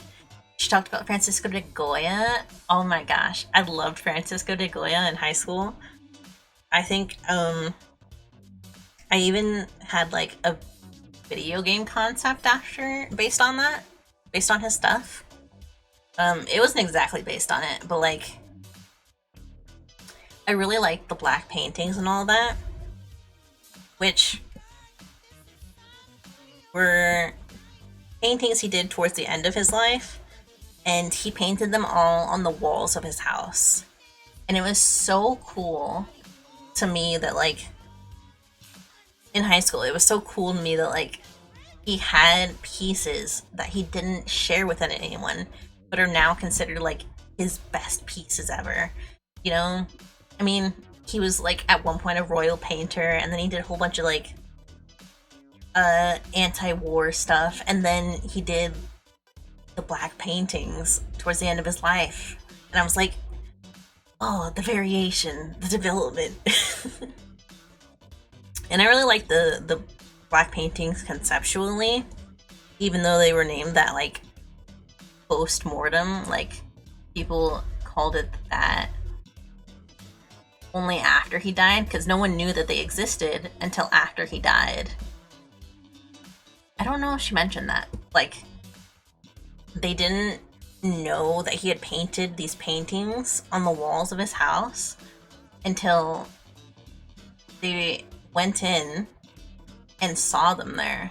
Like, he passed away, and then like people went in to like clear out his house, and then they found out that like these paintings were in various places around his house, all on the walls, painted directly there. And that's actually a really big reason why they've had a hard time preserving the black paintings, because they're like painted onto the walls. The popular one, the Kronos eating his son, was actually in his dining room. he had it painted at like the head of his dining table or something like that. I can't remember exactly. There's like a layout of his house on a Wikipedia, and it shows exactly the placement of where all the paintings were. It was so cool, like conceptually, to hear about that, to know that like he had this thing that was just his in his life, and we didn't know about it until like he had passed away. Like, it was just his. It was just his weird little paintings. But I made a video game idea based around that stuff. It was really cool. I really enjoyed it. I'm still like generally planning stuff around it, but not like anything I'll be executing on at any point soon. Being a really cookie guy making masterpieces in his spare time. Yeah. I think a big reason like he sort of went into reclusiveness was because he was losing his hearing. And it was like really scary to him, especially like post-war. Well, it was sad. I hope like it seems like so much bad stuff happened around his life, but I hope in a lot of ways that like he had like a good time. I hope he enjoyed his like time alone drawing the creepy stuff, you know? I hope he got to enjoy being able to just draw some weird stuff. Some creepy stuff. That, like, today we look at it and are like, wow, so deep, so thoughtful. Especially knowing, like, what time period he was in, like, the stuff that was happening. For release wasn't really originally called that, but the editor thought it would be nice. Yeah, if it was dedicated to a courted lady, yeah. That's the way all of his black paintings kind of went, is that people don't know why he painted them, and people were just like, well, I guess it has this deeper meaning. It must, because, like, look at the concepts he has drawn. Look at the way that he has drawn them, the techniques that he has used. This must be the reason. But, like, they could be wrong. Could have just been, like, drawing something spooky. He could have had some fear that he was portraying, or, like, recognized a fear in others that he was, like, testing out some kind of painting about. Maybe he, like, never intended to just have his paintings stay there. Maybe one day he was hoping he could just wash them all away. Maybe they were just tests of whatever. But we'll never know. Today we have the black painting. Sometimes historians just try to make sense of humane goofiness. Yeah. That's how a lot of, if I remember correctly, like in high school we talked about how it was like the Grapes of Wrath or something like that, and we were talking about how sometimes people try to impose. Terribly sorry for your horrible wording. No, that's exactly correct. Like, people try to impose a meaning into certain pieces of text and stuff that was never there to begin with. Like, people try to interpret things to mean something when sometimes they don't mean anything. I remember the Grapes of Wrath specifically because it was such a boring book. But we had to read it and write an essay about it because standardized testing in America, they generally know what stories you're gonna read and stuff like that. Never read it. It's boring. You don't need to read it. It's not worth it. I don't know what it is. It's this story about a guy and his family, and it's about Western expansion. Like, in America, there was this big point in time where people were literally moving cross country. You'll trust me. Thank you. They were, like, literally moving cross country, and sometimes they'd just, like, not make it. They'd run into, like, bandits or something, and they just wouldn't make it. And the Grapes of Wrath is about that, but, like, it's so boring the way they wrote it. Like, nothing happens for so long. And sometimes they, like, run into people they're suspicious or something. And then, like, nothing happens. And then, at the end, they just all die. I think. Something like that. I don't even remember. Like the Oregon Trail? Kind of. It's later than that. It's, I think it's around the time of the gold rush, where people were trying to go over to California, and there was, like, a lot of, like, people trying to do things, like, trying to go with their families and make a new life over there, but, like, nobody knew how. Like, nobody knew what was waiting for them cross country. But it's so boring. I can't remember anything in detail about it other than, like, the guy maybe killed somebody. But, like, even then, that, like, happened in, like, the second to last chapter. So I don't remember exactly what happened. So yeah, it's not worth it. The Grapes of Wrath, not worth it. But we had to read it for standardized testing. And we had to like interpret things that happened and like why the author wrote it the way he did, which is boring. But like, why did he write it boring? Like, why did he write about the way these people acted as they were going cross country? Like, what was the reason? And it just wasn't good. And I couldn't interpret it at all. A much better story. We were here. We read here. Blah, blah, blah. Sorry. My words. We read here Dante's Divine Comedy. Yeah. I would much rather read something like that. The only story that we read that I like really liked was Death of a Salesman. And that's partially because we also watched a live play of it. It was really good. And everything in that I like understood.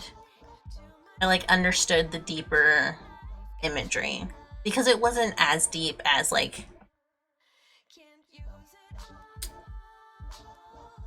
the title Grapes of Wrath has to do with like a line that they say where like something about the environment and stuff like that, and then like they're like, oh, the grapes of wrath, and you have to interpret that, and I just didn't. It was like it's a metaphor, like I get it, it's a metaphor. But with Death of a Salesman, it was a good metaphor. Like the imagery and stuff wasn't just like, I saw an essay on Death of a Salesman. I would love to read that book. Yes, it's very good. The Jacob Geller one, that's the exact thing. And there's a really good, like, it's not an actual stage play, but it's like a recorded play of it. But it's such a good story. And I understood the imagery of it that they were trying to like talk about way easier. But maybe that's also like a modernized thing, you know? Maybe Grapes of Wrath would have made more sense whenever it is that it came out. But like Death of a Salesman was so much better at like leaving me something to interpret, you know? It left something so much more tantalizing to think about than whatever the hell the Grapes of Wrath was about. Oh, the Grapes of Wrath also had an event called the Dust Bowl, which was a time where when people were going cross country, they like got stuck in a dust storm. And that's it. Like it was a dust storm. They like couldn't see anything, and it was dusty and dry and all of that, and it was boring. Divine Comedy, a boring book about a boring man having a drug vision, and then he meets the devil and then God, but it's early Italian, so even if you know Italian, you understand nothing. You know, that's what I've heard about Dante's Divine Comedy and all that, like Dante's Inferno. But I would still rather read that than whatever the Grapes of Wrath was.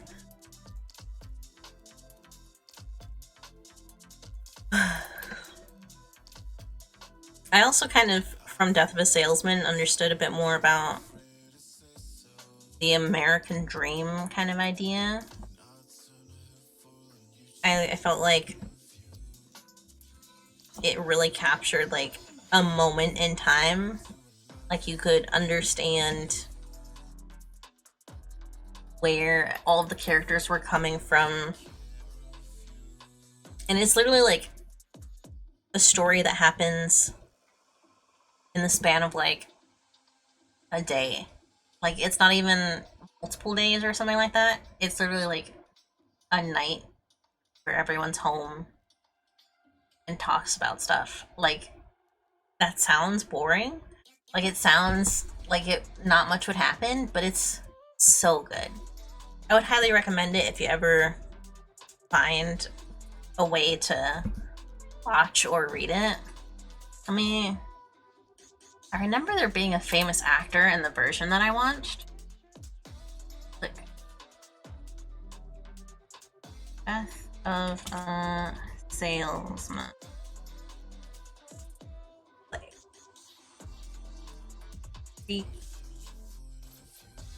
I feel like, so I'm thinking it might have been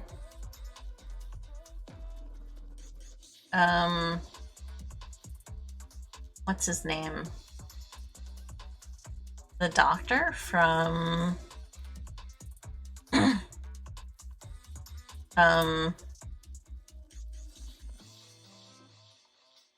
Back to the Future? I'm not sure.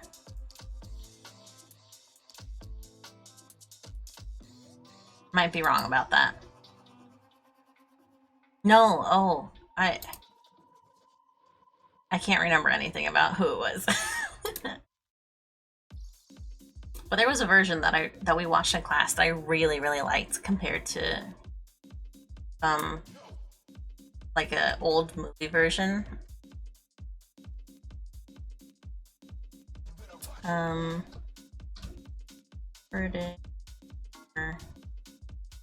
Maybe.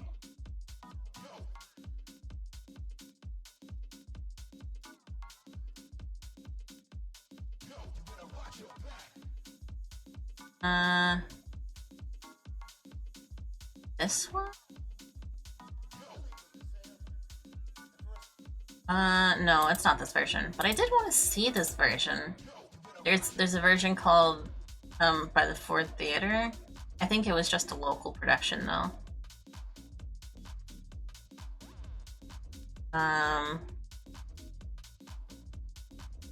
Saw the trailer for that, and I thought that was really cool. I'm gonna zoom out of this picture really quick and turn on the color so we can have that sitting there. I gotta find out who this is now, because it's gonna bother me so much. Recorded production. Because I remember it being a famous guy.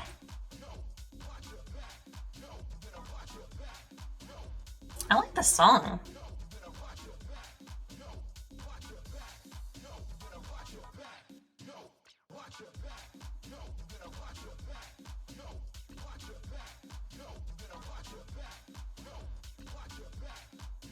Ba, ba, ba. Andrew Garfield, what? What? There was a version in 2012. Oh, this is the version! Okay, there's a version in 2012 with Philip Seymour Hoffman. I'm pretty sure this was it. Maybe it was the John Malkovich one. No, it was not the Philip Seymour one.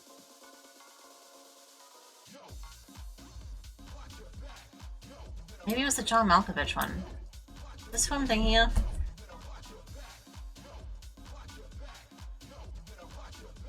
Because it was so good. Yes, John Malkovich. Okay. Let me see if there's a trailer.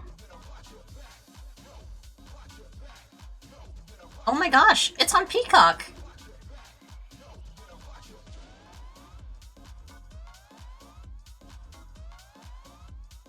Oh my gosh! Oh my god! Oh my god! I might have to watch this later. It's super pixelated, but I'm gonna paste it. It's available on Peacock, but this is the version that I like the most. It's so good. It's a bit older at this point. But it was great. I will probably be watching that later now. But yeah.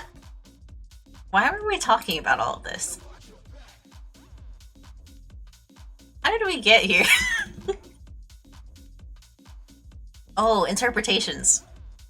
I really liked being able to interpret the imagery in Death of a Salesman, especially since I struggled with a lot of depression and stuff in early high school. So having somewhere that I felt like in school we were learning about ways to interpret imagery about it and like talk about it story-wise was really interesting. I took AP Literature, which is the only reason I think that we were able to talk about Death of a Salesman, because it's a very mature story. But like, it was so good. I loved it. One of my favorites. Highly recommend.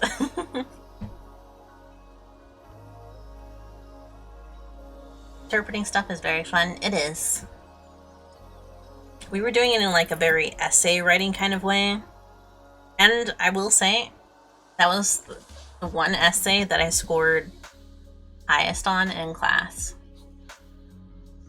Like, my teacher was, I remember my teacher like writing that it was the point scale for essay writing in standardized testing for America is like on a 5-point scale. Specifically at this time when I was taking this test, or getting ready to take this test. So we used Death of a Salesman as our example. Like, we had a prompt where we were supposed to use Death of a Salesman. And I got a 4. And he was like, he wrote on it, "This is a 4, but you could have gotten a 5. Smart girl, thank you." I got that big brain. But with very specific things. I have to be interested in it. But he said it could have been a 5. And I was like, oh, that makes me so happy, because it makes me feel like I actually understood what we were writing about. It made me feel like I actually did connect with this thing that felt very real. I also really enjoyed the way my teacher taught. I feel like he didn't like dumb down the class for us, because AP is a advanced placement. It's technically a college level class, but we're taking it in high school. So that was, we didn't get to take a lot of classes like that. Most people who were seniors took like one advanced placement class. I think I had 2 because technically my art class was also advanced placement. I did not do great in AP Literature, but like, that was the one time in that class where I felt like, oh yeah, I actually do like literature. I actually am able to understand it. Wow. The interpretation that brought us to tears was Sunday in the Park with George. I don't know what that is. A friend of mine try to watch musicals, interpret stuff. Oh, yeah. I like the way musicals set things up sometimes. Like, because they're music based, they have like a freedom of imagery in a way. Like, they don't have to say exactly what happened, or even Into the Woods. Yeah, they don't have to say exactly what happened, but they have like a way to convey things beyond words, even though they're using words still. Or Sweeney Todd. Yeah, it was a musical that I watched at some point that I really liked. What was it?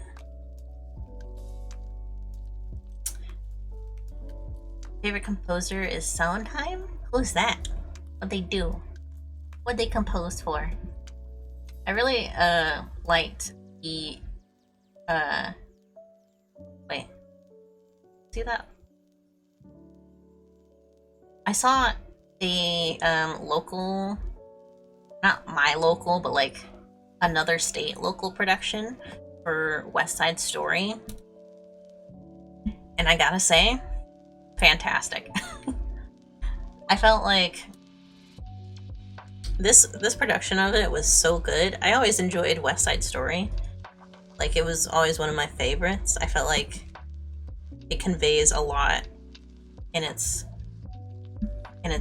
ways about society and stuff like that without having to like lay it out, you know?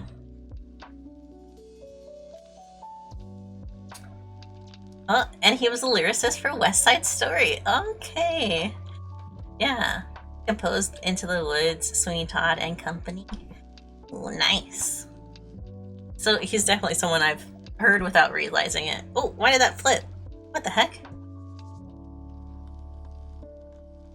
But this local production of West Side Story that I saw was so good that, like, I went to go see it with my family. My mom, she said that she's never really liked the song Maria. She didn't like connect with it in a way. Like she recognized that it was like a good song and like it was a nice romance song, but like this local production that we saw of it, she was like, "Oh, I get it. I get what I like, why people like this song." Because the performance of it was so good. I feel like that is a really nice thing about musicals as well, where like the way it's performed can also add to the interpretation of it. I think that's something very unique about Cats too, as well. I said too, but like I mean I meant as well, where it's such an abstract concept. A bunch of cats hanging out, like trying to ascend to death.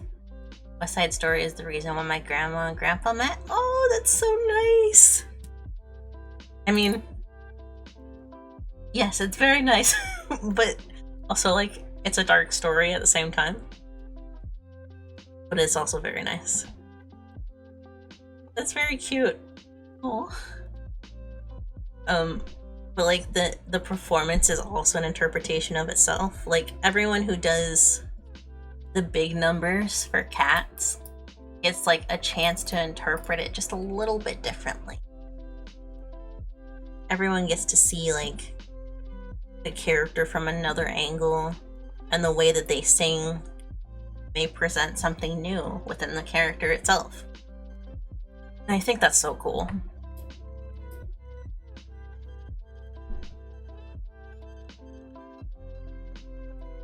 Human creativity and the ability to like interpret meaning from a variety of ways is so nice. Have you seen the Disney version of the West Side Story? I have not, but I have listened to the soundtrack from it. I got to listen to the soundtrack, but I have not gotten to watch it. I am planning on watching it at some point.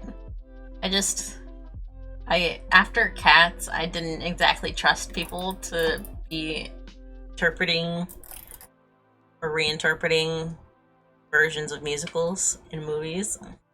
Plus, it paint Maria and Tony in a very bad light.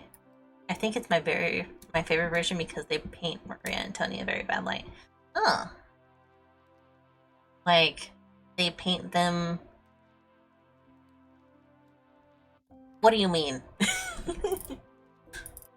I understand, like, the story and how that could happen. I worded badly. It's fine. I can't... because it's also, like, Romeo and Juliet, it's hard to, like, be like, oh, you can't see them in a bad light. Like, what's there to be had? Like, but at the same time, it's Romeo and Juliet, like, they're kids. They're kids falling in love for the first time. And they're, like, dying over it. But it's also something I was kind of enjoying about West Side Story. Is that, like, it takes the topic very seriously, but also, like, it's romantic at the same time. You, like, understand where the romance comes in and stuff like that. Kids offing themselves for a crush, yeah, it shows, like, the bad thing about the whole situation, but also, like, you understand romance in it. That's something I liked about West Side Story. But also, like, is very dark about it, you know? Even compared to, like, Romeo and Juliet.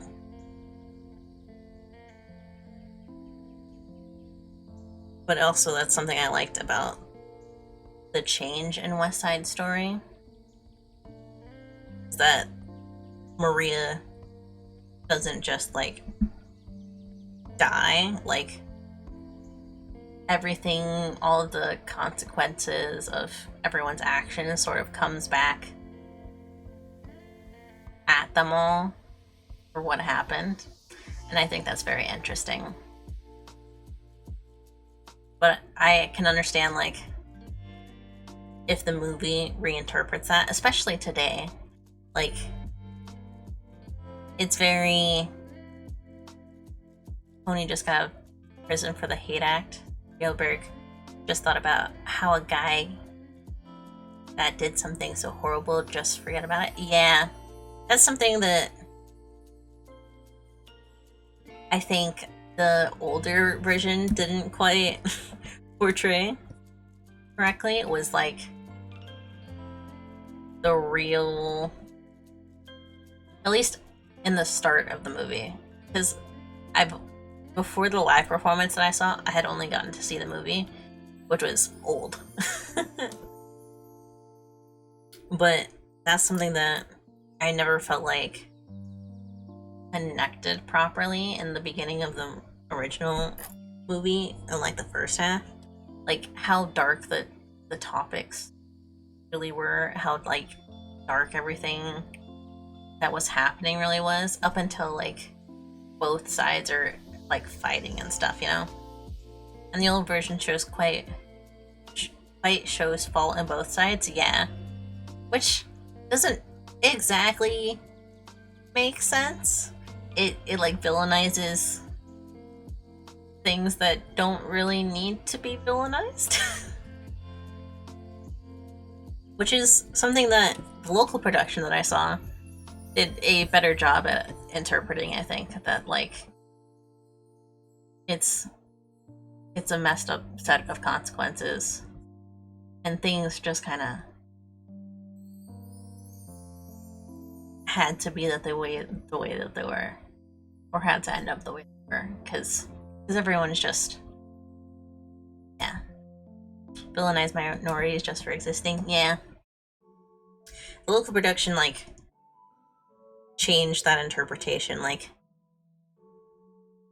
there was something much nicer about the way that they understood and presented the minorities comparatively, that like understood like people were not like bad for existing. Like they didn't exist and were like evil just because they were from somewhere else. But like it's complicated, but it makes me interested to see the new one. And I was always kind of interested in it because like Steven Spielberg. What's that about?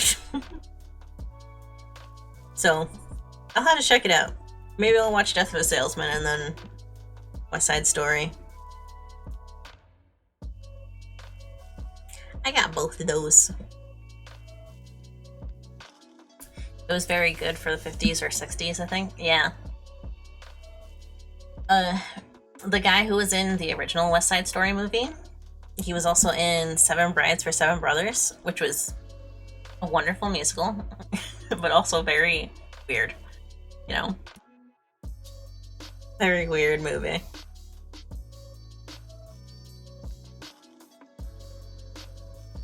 I need some more stringies right here. Yeah. He's a very good, singer. Performer. I think he did really well. But it made me realize, like, how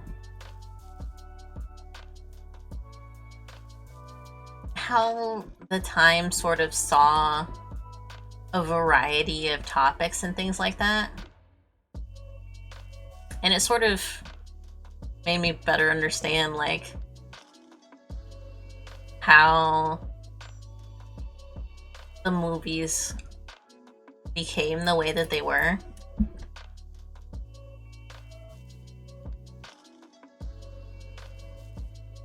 how they interpreted the material the way that they did.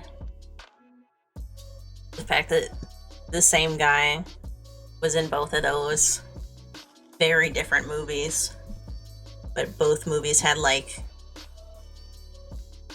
certain topics or certain things like that are not so kosher, you know, kidnapping 7 girls because they loved them.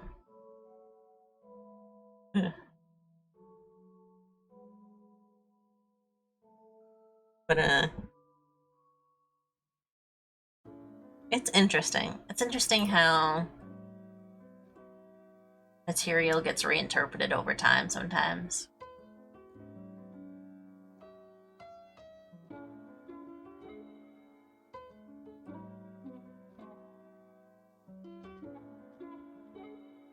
Yeah.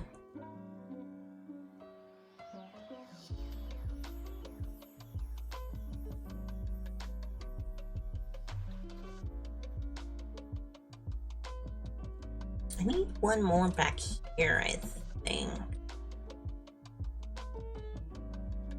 Maybe around here. Perfect example. The Grimm stories in Disney. Yeah. That's like not even just a reinterpretation. That's like a straight up rewrite.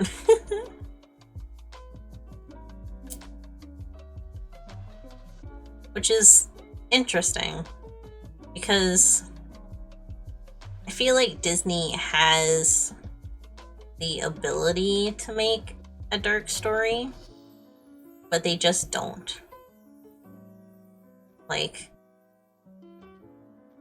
if Disney started making thriller content, I feel like they would be so good. Like, the fact that some of the original drafting of Frozen, the first movie, had Elsa as like an actual Ice Queen witch was so cool. I think that was so cool. And then like in the actual movie, they were sisters and she was like a cursed girl. And I feel like it would have been so cool to see like a big villain again in a Disney movie.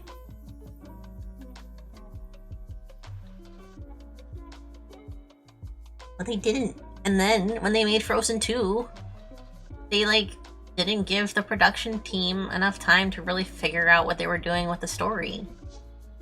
And it kind of fizzled out. And it was such a big hit with the first one. It was sad. I feel like if Disney like gave themselves the chance to like Disney is a weird case. Yeah, I feel like they should give themselves the chance to make something different. Me and my family went to go see Haunted Mansion, the new one. They have everything. Yeah, they have everything, and yet like they just want to like industrialize the stuff that they have. They want to mass produce. Yes, exactly. And when we went to go see the new Haunted Mansion, I was kind of disappointed. I feel like the first one was so good. The original Haunted Mansion was so good. And in this new one, the story is lackluster. And the acting is incredible. And they didn't really give them like something, you know, fun and spooky. They just gave them something kind of tame, kind of safe compared to the original Haunted Mansion, which was like really scary at points. But it was also like really funny, and also like it had like some drama in it. It was still able to like be emotional, but also like be spooky and stuff. And I thought that was so disappointing with the new one. Have I seen Enchanted 2? I have. I was disappointed with that as well. I did not like it nearly as much as the first one. Just disappointing garbage, yes. I liked the songs. I especially liked Batter. But or was it Baddest? It's something like that. It's a really good song, but like the story is not as solid as it could be. It could be more interesting than it was. Batter is nice. Yeah. It's like it gave me those. I feel like they did a really good job of like reinterpreting the character into a villain. Like the toxic positivity kind of idea into the point where like you become something you don't mean to be. But like they just it felt like something that was supposed to be nostalgia bait and just ended up being nostalgia bait. Like they made something they thought would be more than nostalgia bait, but it wasn't. It was just bait. I could especially tell that they didn't like super duper care too much. I mean, I don't want to say that because obviously anything that someone makes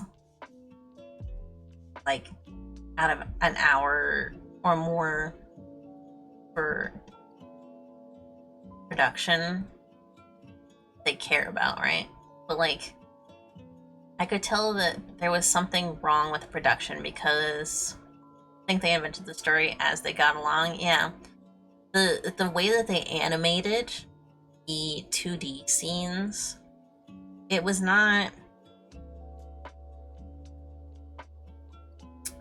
It did not look as good as it could have, and I can tell that it could have looked a lot better.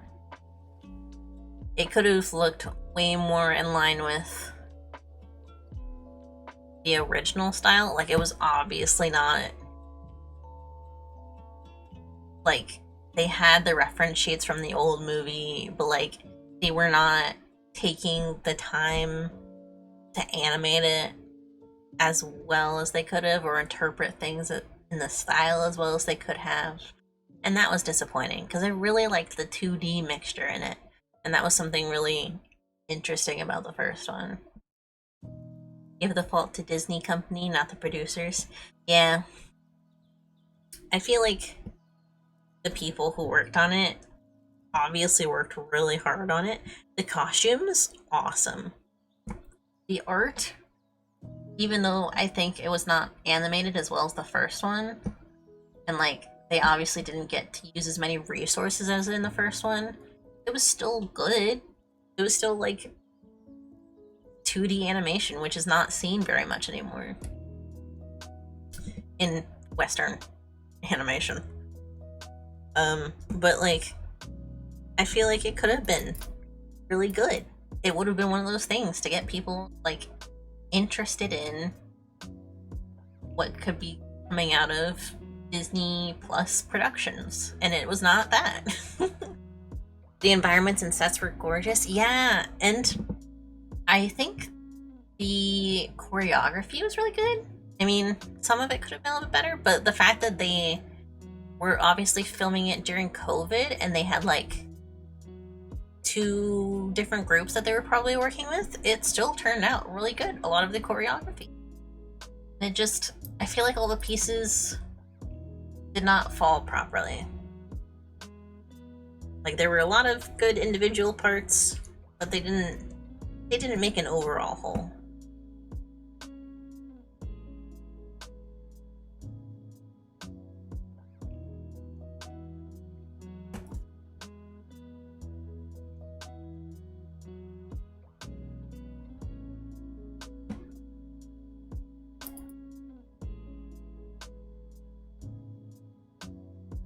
Which was disappointing because I really liked the first one. I saw that when I was a kid. Well, I wasn't a kid, but I was a kid. I was younger. I was younger than I am.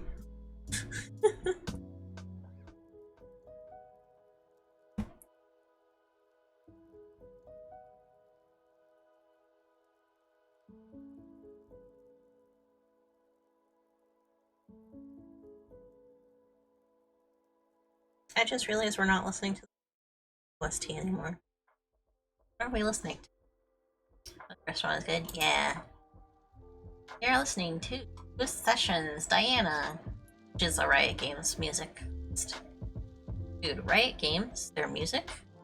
Cracked. I don't know how they're a video game company when their music is this good.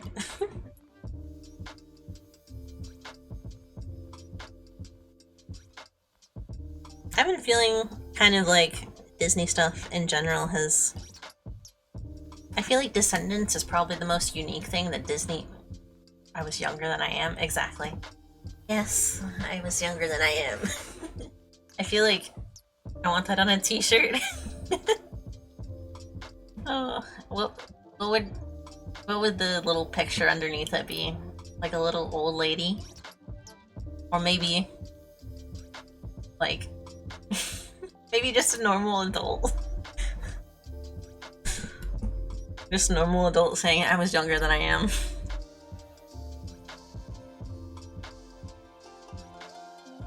What was I gonna say? I feel like Disney productions have not been as thoughtful as they could be. I feel like they're kind of dropping the ball on some of their stuff. Like stuff that people were really excited about.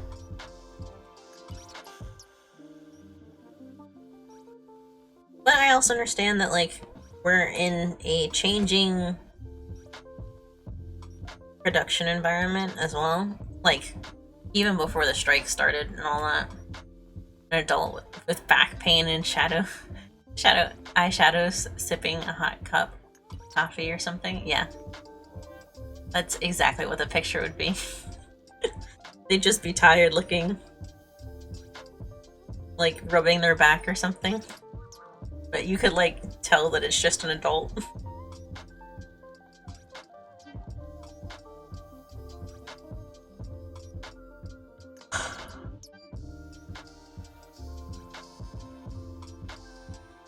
Oh my gosh, I'm yawning. I think this music might be a little too chill for me. I still have a lot of drawing. Do I have a lot of drawing left? I might not, actually.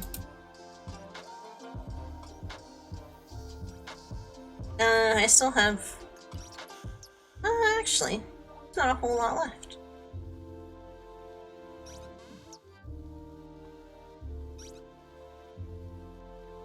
After I, said something yesterday with a friend of mine that we said was a t-shirt. Was t-shirt worthy? Like, your gem, be prepared. I will be prepared. I feel like after I finish cleaning up the sketch a little bit more, I'm just gonna paint bucket fill. I haven't been checking my lines, that my lines are closed though, so it might not work. But we'll get as far as we can today. And I'll finish up whatever doesn't work off stream. Usually like to keep the YouTube VODs around 2 minutes, or 2 minutes. I like to keep the YouTube VODs around 2 minutes. Sorry. 2 hours, 30 minutes, or around 3 hours, you know? People usually don't watch too much beyond that. Every tragedy becomes a comedy if you just put comedy in it. Exactly. Exactly correct. I'm going to change the pick something, maybe... we'll just put it on the Bomb Rush again. I really like the Bomb Rush OST. Bomb Rush Cyberpunk? Really great game, by the way. I still haven't finished it. I know we were streaming it at some point. Actually, that might have been on YouTube. No, that was here. Because I remember making the thumbnail. It's a good game. Very stylish.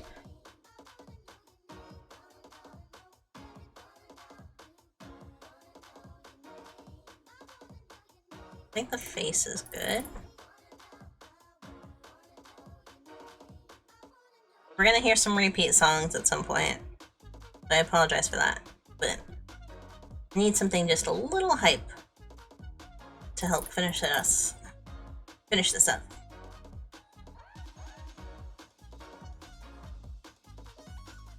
and the Diana sessions were a little too chill. Just a little.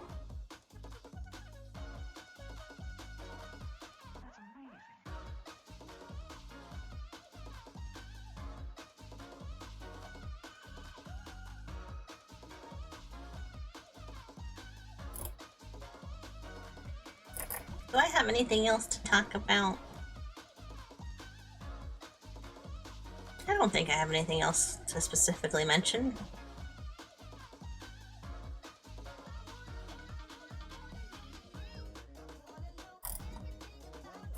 Anything I'm excited for? Ooh, I'm watching some more animes, rewatching some stuff, watching some stuff that I thought about watching in the past but didn't ever get around to. At some point I'm planning on watching Arknights, the Arknights anime that came out. I'm very excited about that. Recently I didn't rewatch, but it's an older anime called Blue Submarine Number 6. I had to think about the title for a second, because that's a mouthful. But it was very good. I was really more impressed by it than I expected to be, even though I knew that it was like a cult classic. It was very fun. It was very, well, it wasn't fun. It was kind of sad, actually. But it was good. Love how we started talking about like a serious topic, like new stuff happening. Then we arrived talking about I was younger than I am. Yeah. That's just the way it goes. That's the way streaming goes. When you talk about stuff, you talk about it, and then you like move on to other stuff. I feel like I've gotten a little bit better about transitioning between interesting topics. I've been more open to like talking about my thoughts than I was in the past. I think I was very hesitant for a long while about expanding on topics because, like, I didn't know what I was talking about. Well, not that I didn't know what I was talking about. What's the phrasing? I wasn't sure that the thoughts that I had about stuff would be interesting enough to keep talking about. But now I don't care. It's my stream. I'm gonna talk about it. I'm gonna talk about what I want to talk about. And if it's boring, it's boring. If it's serious, it's serious. If it's fun, it's fun. And we can, like, just jump between stuff. This is the kind of stuff I like talking about. Like we mentioned, we watch essay videos. It's fun. It's good. And I like the way people talk analytically about art. It's very interesting to me. Yeah, I'm very good. Too good. Shut up. No. I will not. I have to keep talking. Kidding, I'm kidding.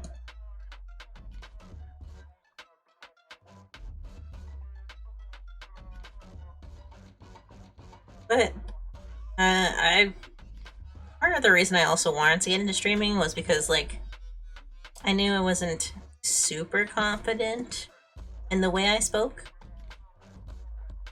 And I figured having somewhere where people could watch or not watch if they wanted to, or just, like, let me develop my skills as I wanted. Recently I watched Black Butler since a new season is coming. I have seen so many people drawing Black Butler stuff again. I've been so happy. One of my friends loves Black Butler. Like, I remember that we met because she had a Black Butler shirt on. One that I also had. It was Growl on the shirt. And I can't remember what it said, but it was good. It was like one of my favorite shirts. But seeing people draw Black Butler stuff again after so long has been so weird as well. I feel like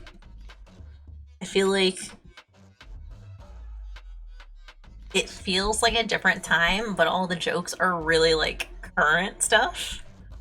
Like everyone, the way everyone jokes about stuff is so like current internet, you know? The way people make fan art and stuff is so different from the way it used to be. It like reinvigorates it. It's very fun. Grell is my fave. They really like tap into something. Grell, fantastic. No matter what they're doing, they're fantastic.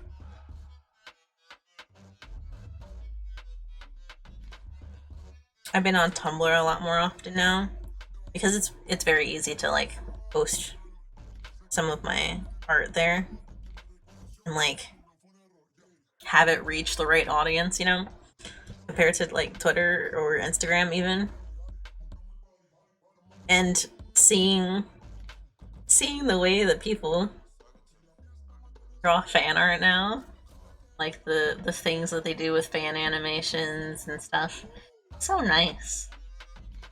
I love the way we all just like love these shows. Have fun with it. I remember a point in time where like people really harshly judged the way people enjoyed anime and stuff.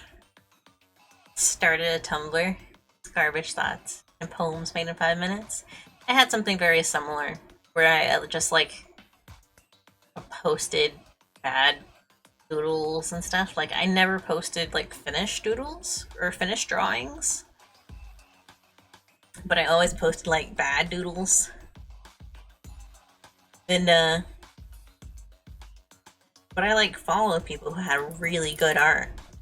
And I was like, oh, I wish I could post something like that. And I just didn't post stuff like that. But now, like, well, at the time, people were like, if your fan art doesn't look like this, this, or this, if your fanfics aren't like of this quality, you just shouldn't post them. And I was like, but why? We'll enjoy it. And people were like so picky about like the way people drew characters or stuff like that. Now it's just like, fuck it, we ball. Excuse my language. But like, I like the freedom that people give themselves these days to just do what they want.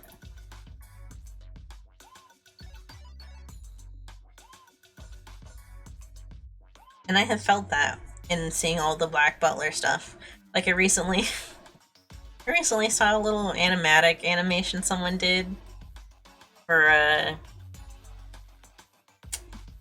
Black Butler. It was CL getting upset, and it had like a TikTok audio under it.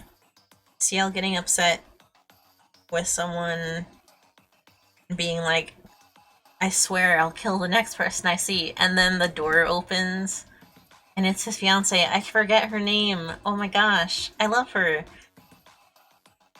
Oh my god, her name escapes me. But like she opens the door and he's like, hey bestie, how are you? And he's like, oh, hi. I am happy. Lizzie, yes. She opens the door and says like she's happy to see him, and he's like, oh, hi. I'm happy to see you too. And it's like the person he actually cares about. And then everyone else is like laughing because he just said he's gonna kill the next person that he saw. But like, it was Lizzie. And he can't do that. He loves her. Which, I was so surprised. Poor Lizzie. Oh yes, poor Lizzie. Sweet angel. But like, I never realized the development, like, I never really like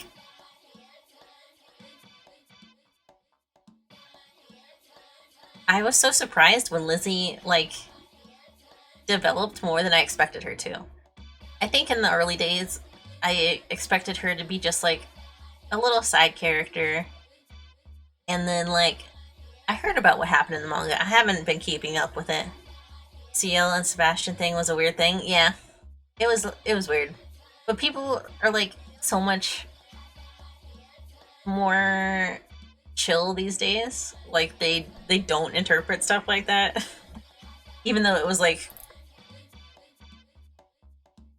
very obviously a part of the marketing behind it back in the day.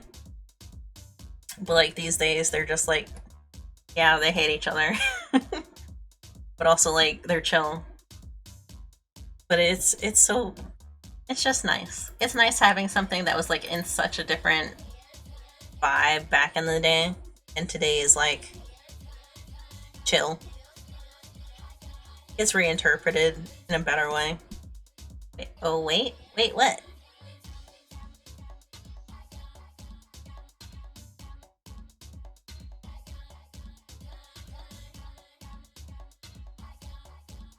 What's happening here? What is this? Why is this like this? It's a triangle, right? I think I did this shape incorrectly. Huh.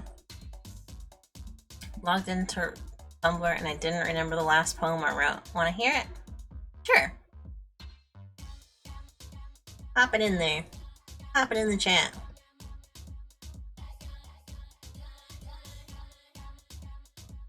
I really like seeing the difference in like also the way that Tumblr has developed. I feel like people really chilled out since the days of aunties and stuff like that. Another morning, home. Sometimes I wake up with the urge to, very specifically, destroy people that have a shirt with Marilyn Monroe. Sometimes I wake up and I'll develop a crush to a little gay Christian boy that died half a century ago. That's a very Tumblr poem. It's very Tumblr. I like it. I like it. It's a vibe as well.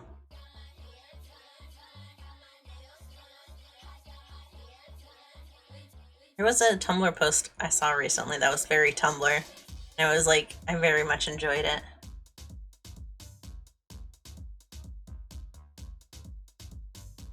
Y'all do. Y'all have it. See what it was. Bow, bow, bow, bow. Bow, bow, bow. I've also enjoyed going back to Tumblr because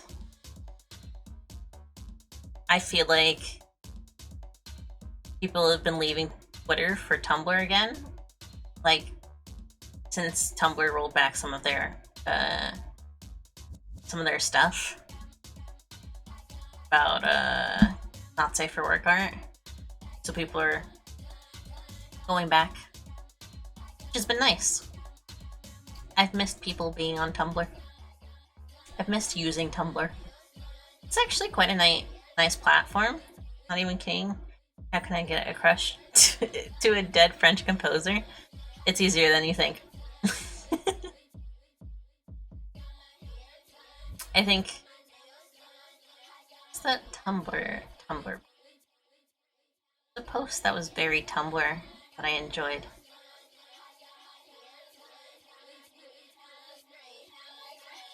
Oh yeah, I've also been posting some OC stuff.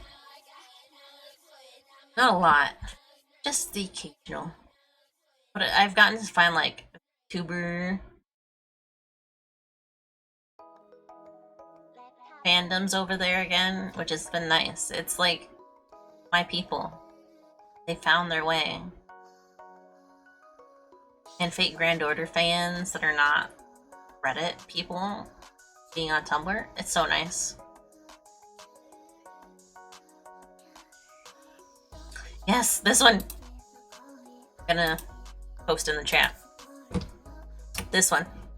It's very Tumblr. It's a very Tumblr post, and yet it's so fantastic. It's so basic yet so wonderful.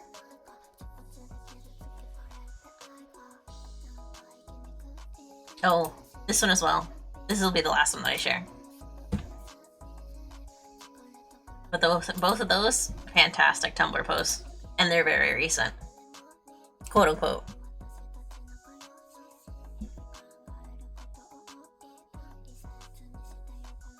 Alright.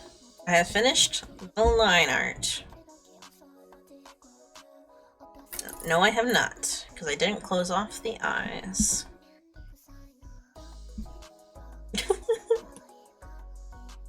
I said it so confidently. Immediately took it back. Made a post that just says waffles. Yeah, that's very Tumblr. Sometimes single words, you know, they just encapsulate the vibe, purely because the fact that they're on Tumblr.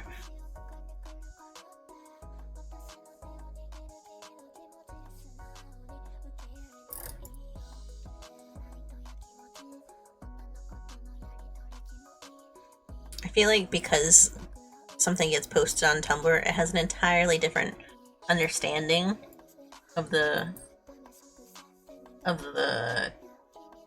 post. It imparts a different understanding of the post, you know? Like if I saw a post on Twitter saying waffles, I would think of it very differently from a post on Tumblr just saying waffles.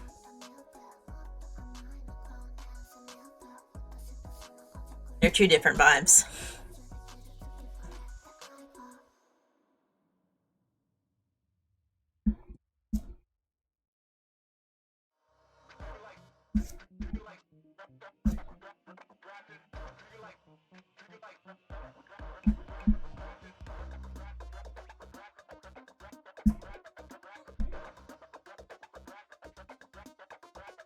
Okay, now I'm done with the line art. Let me duplicate this. We're gonna duplicate it into nothingness.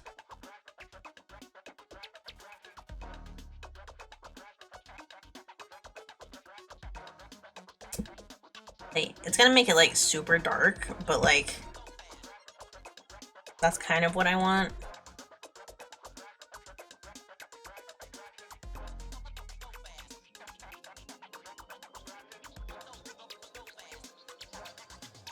That way it makes it line art.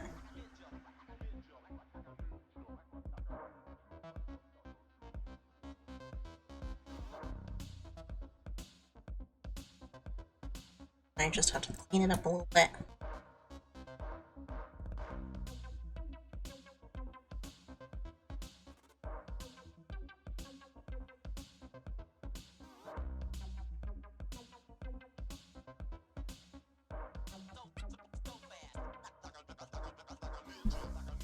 There's some open lines over here.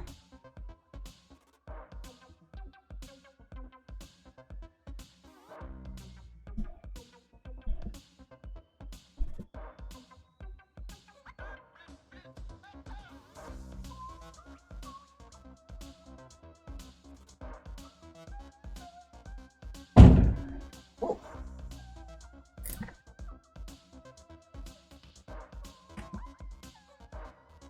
I did not close as many of these lines as I thought I did.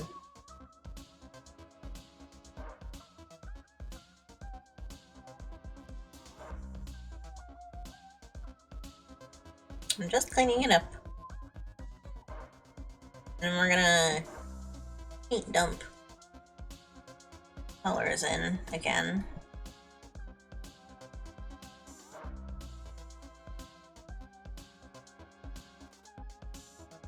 So they better match up with these lines.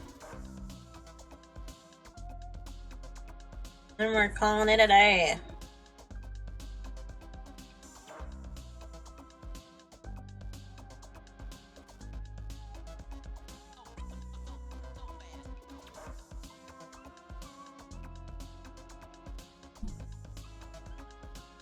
Quite the fun chat. Thank you for the chatty.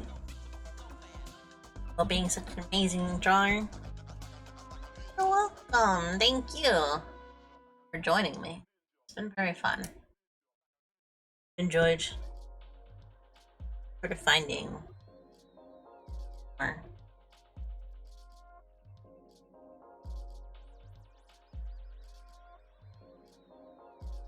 Sorry, I blanked out.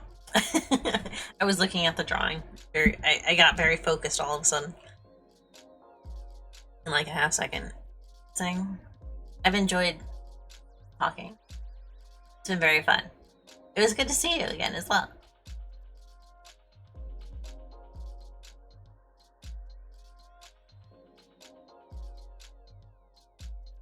I think I can do this one more time and we'll use that as our test layer. Wait, why is it on multiply?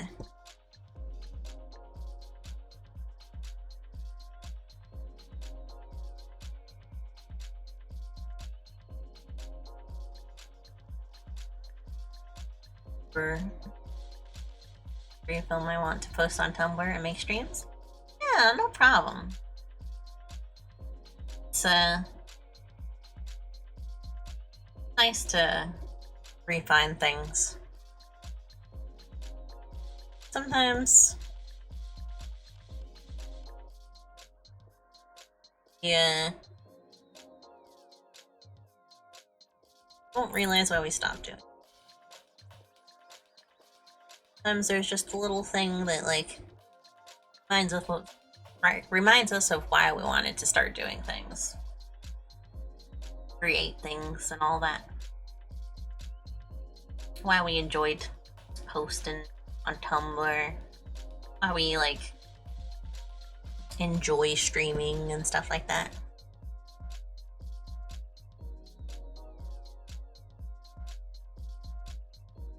Oh, it gets darker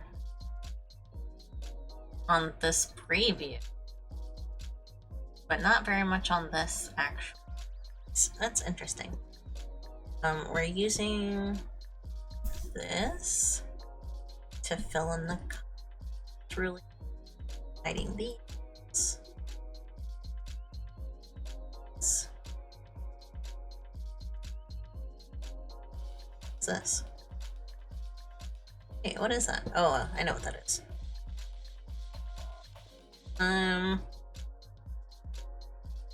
we go.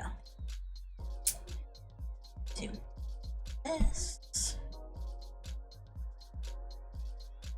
This one. This color. Something in. Correct? Yeah. This color.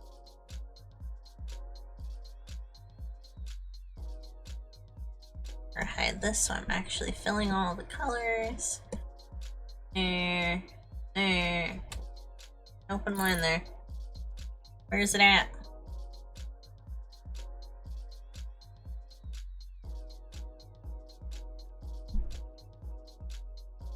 After we dump these colors, we'll call it stream. And then next month, my streams are unscheduled, but they're most likely to be on Sundays or Mondays. More likely to be on Sundays.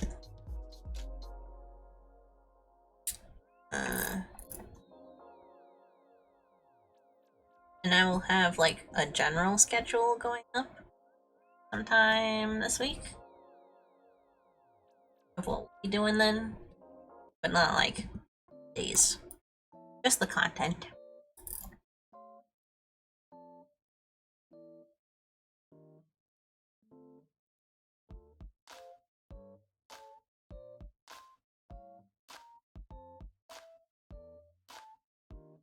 Oops.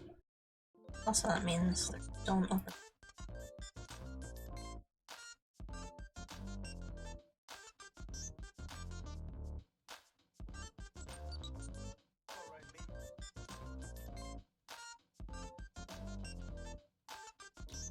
There we go.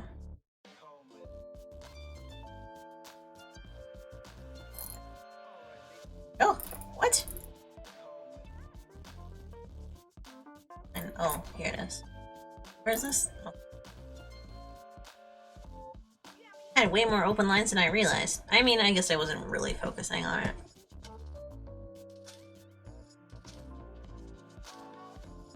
I was caught up in conversation. It happens. It's working.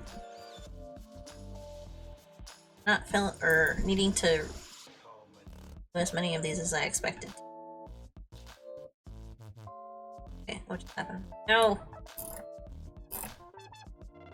It started chugging and loading. I was like, oh no.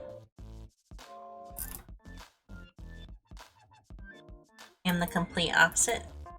What do you mean? Like, stream-wise?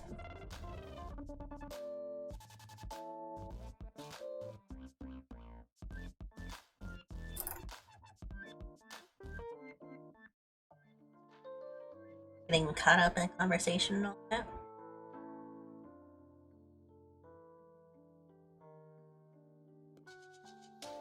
When I stream, I talk 30 minutes, then get caught up into the work and don't speak for 2 hours. Yeah, I was doing that for a little while. I was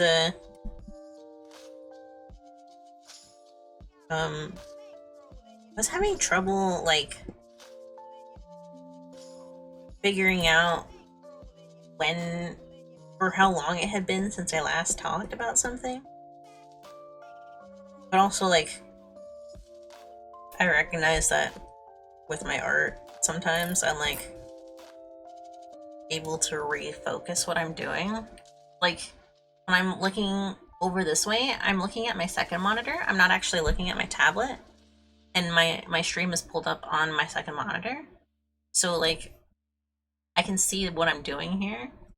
But, like, I'm not actually looking at where my hand is going. I'm just seeing, like, the cursor and all of that. So I'm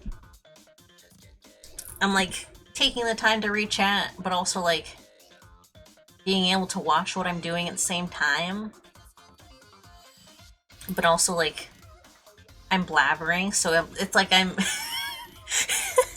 it's like I'm disassociating with what I'm doing.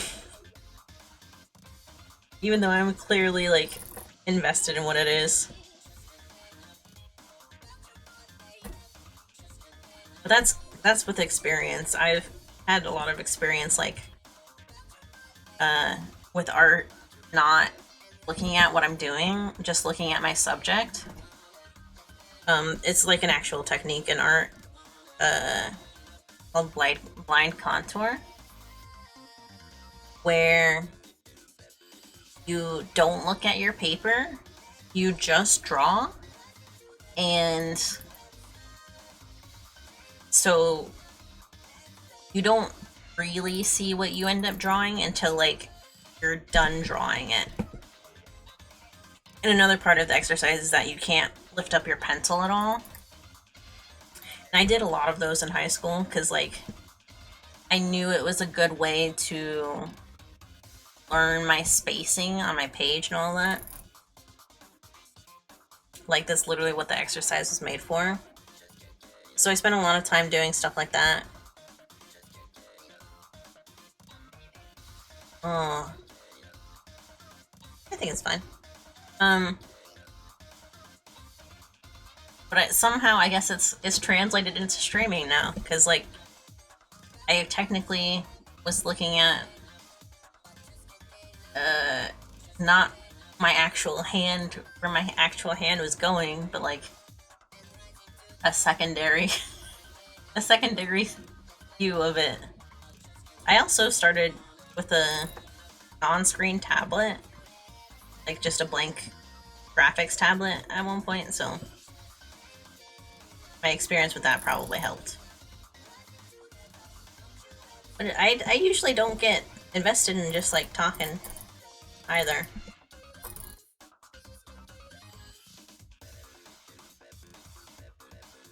It's kind of unusual. It usually takes me a while to get talking about a topic or something like that. I guess I've also had a lot of time over the last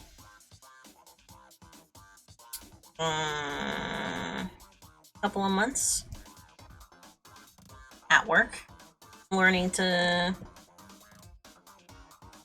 blab about stuff.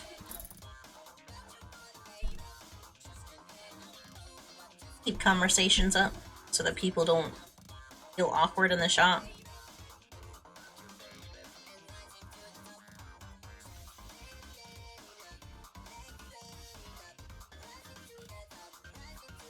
Also streaming. I've been streaming more than a year now. Yeah, because I celebrated 1 year in...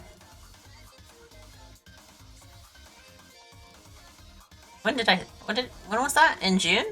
I celebrated 1 year in June, even though that technically was a little more than a year. So, experience. It comes and goes. You just gotta practice. Just gotta do it. Whether you think you're entertaining or not. I'm pretty sure I'm not, like,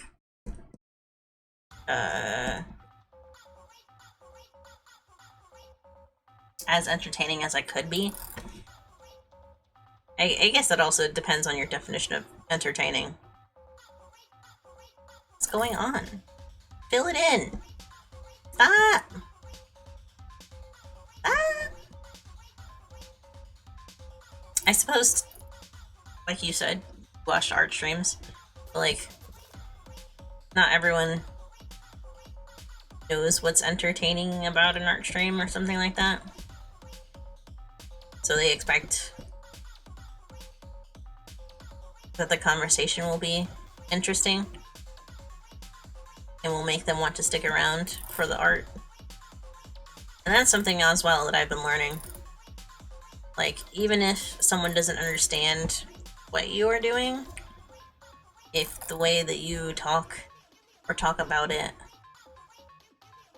even if it's just talking through your process and what you're doing directly, it gives people a reason to think they can stick around and hang out.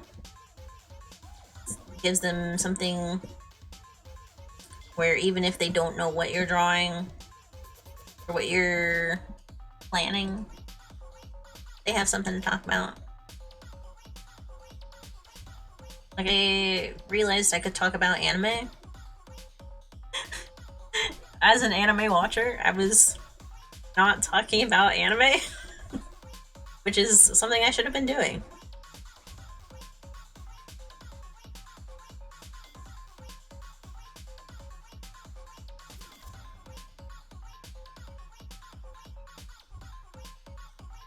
But I forgot that I could do. And people would be, like, interested in that conversation.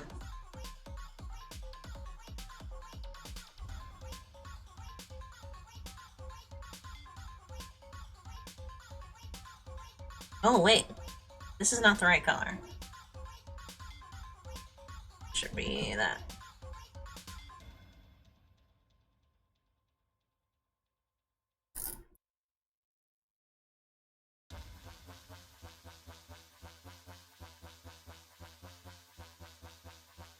Wow, it's amazing what having plain line art will do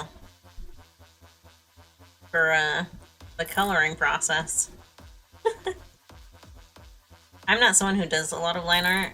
Like, I only really started doing line art in the last few months as I've been using Clip Studio here on stream.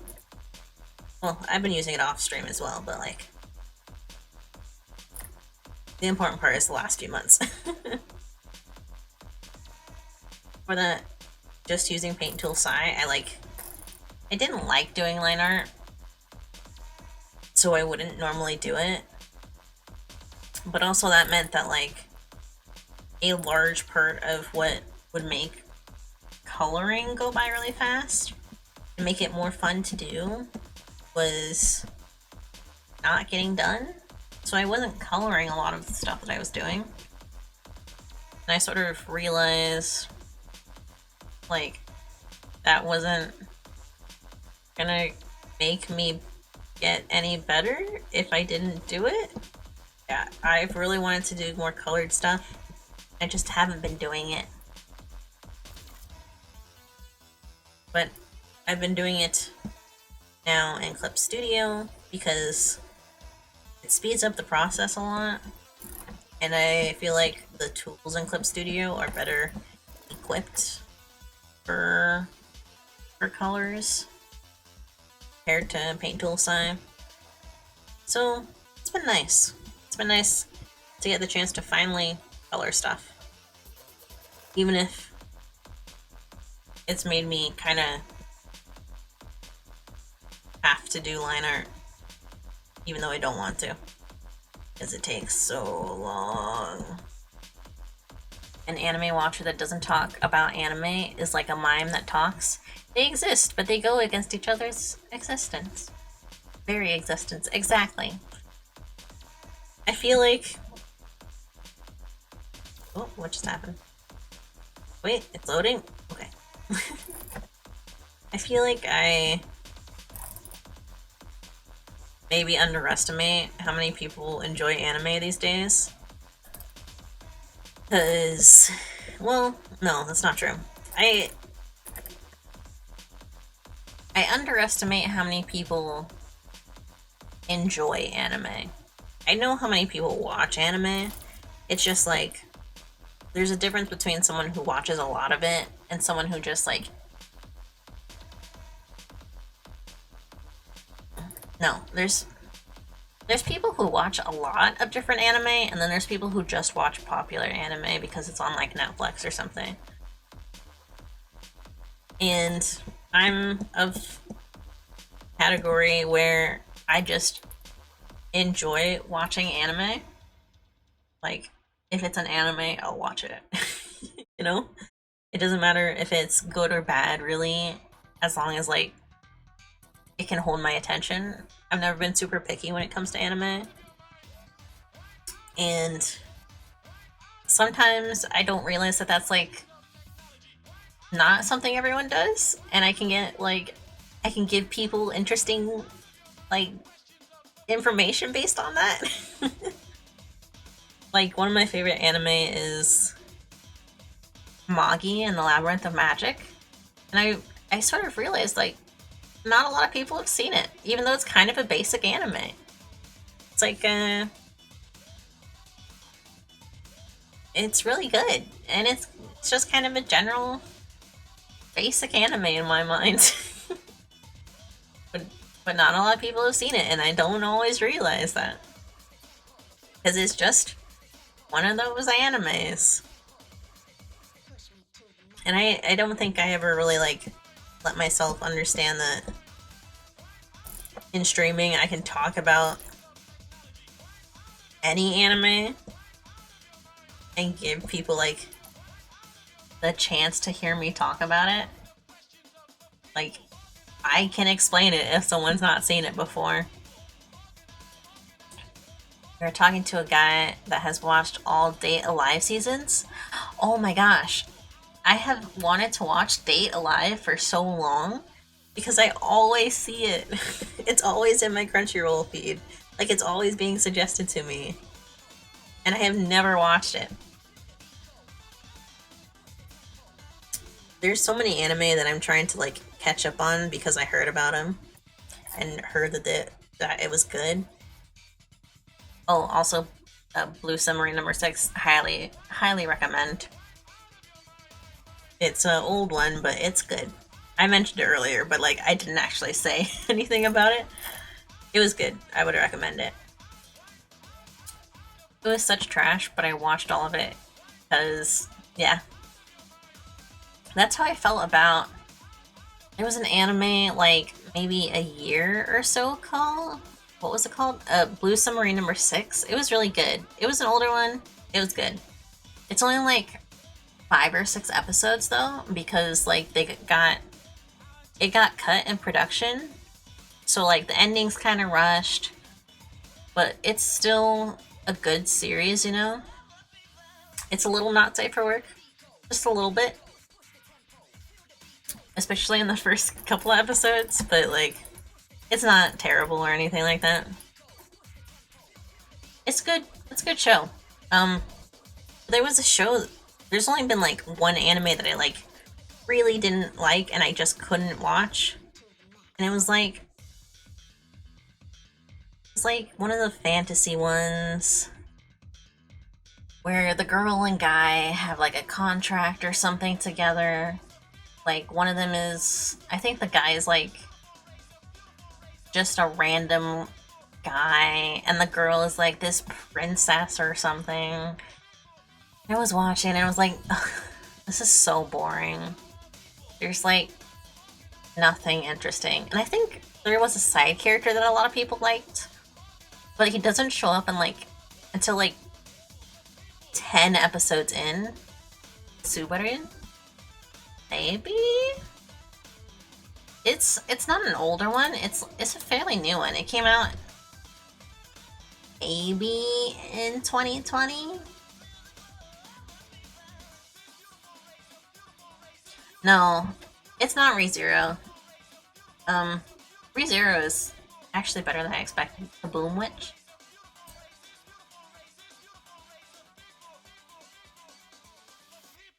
I don't think it's that either. It had like a really fantasy name. Oh, I think it was... I think it was Wiseman Clock or something like that. Anime. It has some really like fantasy-esque, cutesy, yet like not idle. Oh my gosh. It had Weissman something. Let me find it. Crunchy.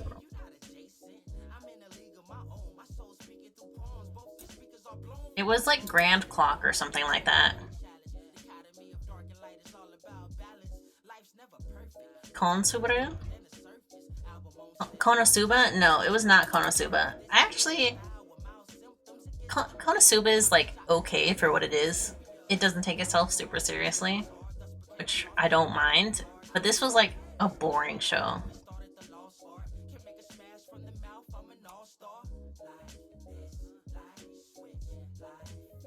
Wait.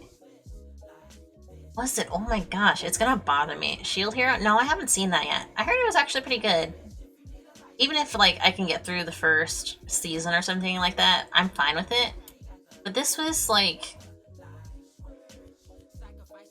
I regretted watching this show. I have to find it. It's gonna bother me if I don't. I'll zoom out of the picture again so we can see. Work so far.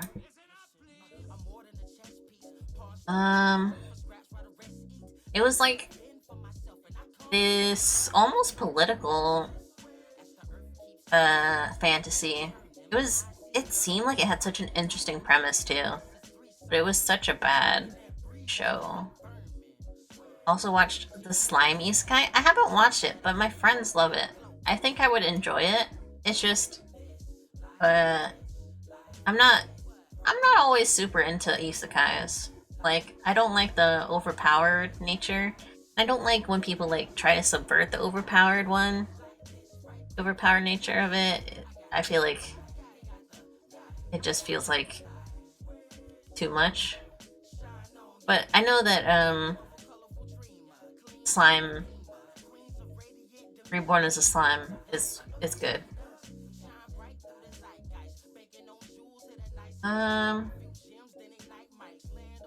Spooky Ookie Awa Awa? Yes. Hello, Kaito.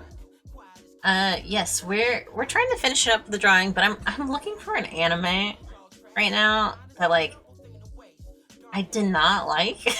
I have to know what it was called because I remember watching it and not enjoying it. Oh, is this it? I think this might be it. Hold on. No, this is too clean. No, this is too cutesy. But it's super similar. The one that I found is called Weissman Grandchild or something like that. But that's not the show that I was thinking of. Weissman's Grandchild? That's the one that I found, but that's not it. That's not the show. It's very similarly titled, though.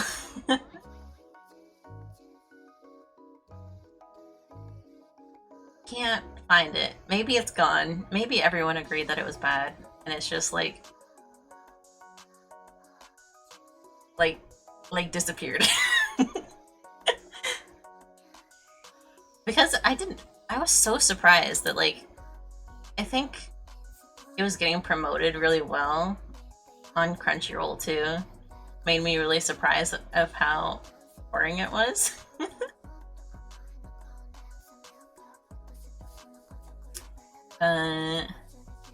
Was he like a demon king? No, he was like one of those normal guys who, like, for whatever reason, has the big superpower. And he like worked as a bodyguard, or he was like hired as a bodyguard for this girl who he was like so very forgettable. Exactly. He was very boring. I remember being so intrigued by like the idea that the summary proposed for it though, and that's why I started watching it. I feel like I had seen it getting like shared a little bit, but it wasn't good. I can't find it. If I find it, I'll tweet it. If I ever find it again, I'll mention it on Twitter. So bad. It's not like High School XD. No, it's not. It was, even for like those shows where like the protagonist is a boring guy who's like kind of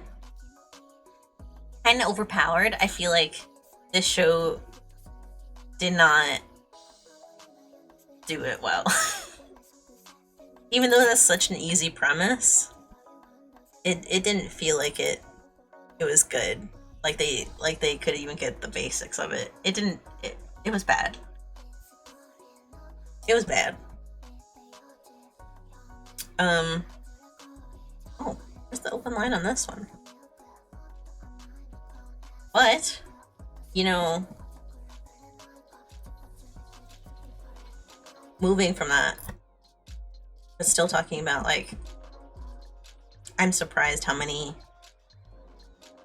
anime I've actually watched all the way through. High School XTX is a weird show. I never liked it. Still don't understand how it's successful.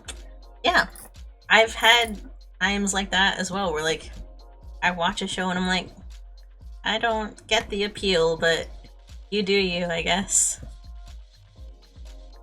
And I've had those times where like there was something really recently, I can't remember what it was, that I started watching and I was like, oh, this is interesting. People have been talking a lot about it. Maybe I'll check it out. And I watched like a couple episodes and I was like, it's not for me. It's good, but it's not for me. And that's been like my experience with most popular anime. Is like, I'll start watching it because people were talking about it and saying that it's good. And then I'll be like, not for me. I think Jujutsu Kaisen is really good, but also like I don't enjoy it as much as I think I should. I really enjoyed reading the manga before the anime was coming out. And then like the anime came out and I was like, actually I'm good. Which sucks because I feel like it's so interesting. And everyone's going crazy over it. Everyone is going crazy over the leaks. Which I know nothing about. So don't worry, I'm not going to spoil anything for you. But, like, also, I haven't been keeping up with the show to begin with. I haven't read the manga since the show started, which is weird for me. Usually when I read a manga, even if the anime starts, I finish the manga. And I just haven't been doing that with Jujutsu Kaisen, which is disappointing because I think my boy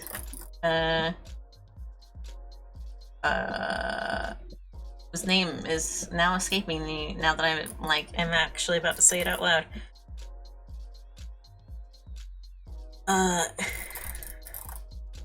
I like him. I like his characterization. I like that his favorite type of woman is Jennifer Lawrence, and that he actually got to say that, but they didn't put it in the anime. There was a classical anime, Project OP Destiny, which was fun. Yes, I started that. I haven't finished it yet. I was gonna finish it because I still think like the premise was pretty interesting, even if I was kind of losing interest in it. It was still good though. Like the animation in it was really good. It's good to know that like they touched some of the classics of it. Really, no one I talked to watched it. Yeah, I started. I got through like maybe 3 or 4 episodes. And I started watching it because something about it reminded me of Fate Encore. Something about the design of it. And I thought it was really interesting to start. And then like I thought the world building, like the idea was really cool. But I got sidetracked doing something else, and then I just haven't continued it yet. But I thought it was really good. I think it's a little mixed up. Like something about the pacing feels a little off in it, but it's still good. I'm currently prioritizing some more summer-like shows. Like there's an old show that I watched, not old, but like older at this point, about a girl who gets a job at a ryokan, and I was gonna rewatch that again because I need something that's kind of a specific kind of vibe for this thing that I'm writing. And so I'm going back and rewatching some anime. That's how I ended up watching Blue Submarine number 6. But I've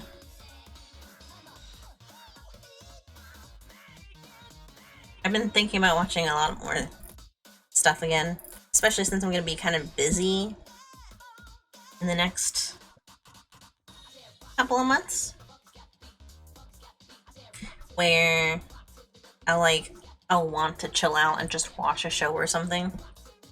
So maybe I'll watch Project OP Destiny. Sorry, I gotta drink some water. I realized I haven't drank water all stream. I don't usually do that.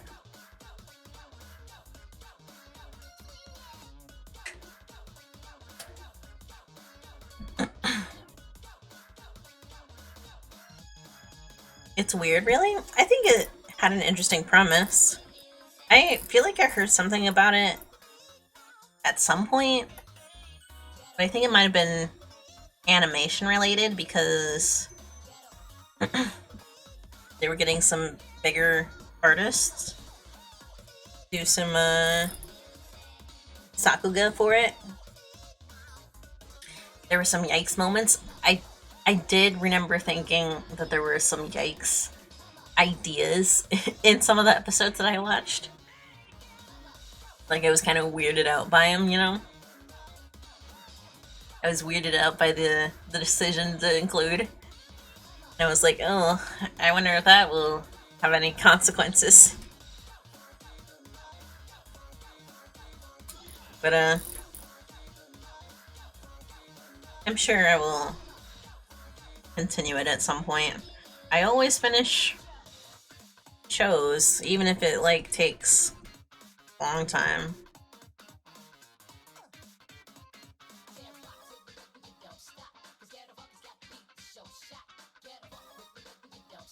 Especially with anime.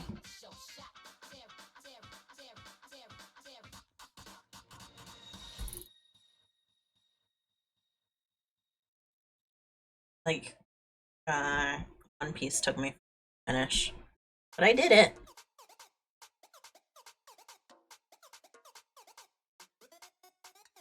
Oh, the One Piece live action, by the way, good. I would recommend if you need a way to get into One Piece. Also weirded out by the choice of music stars, but that's another topic. I could understand that. I could see that. I think with music in Japan, there's like they know some deep cuts, but like, it's weird. I'm at episode 503 of One Piece. Yeah, nice. I'm so happy that like the live action has done such a good job of like giving people a starting point, because where it ends is like the perfect pickup for a specific episode in the anime. I mean, I would recommend people read the manga because they can go at their own pace. And like, there's a couple of boring parts. I understand. And the anime, you know, it's Toei. They stalled. They stalled as long as they could sometimes. I read it. Good.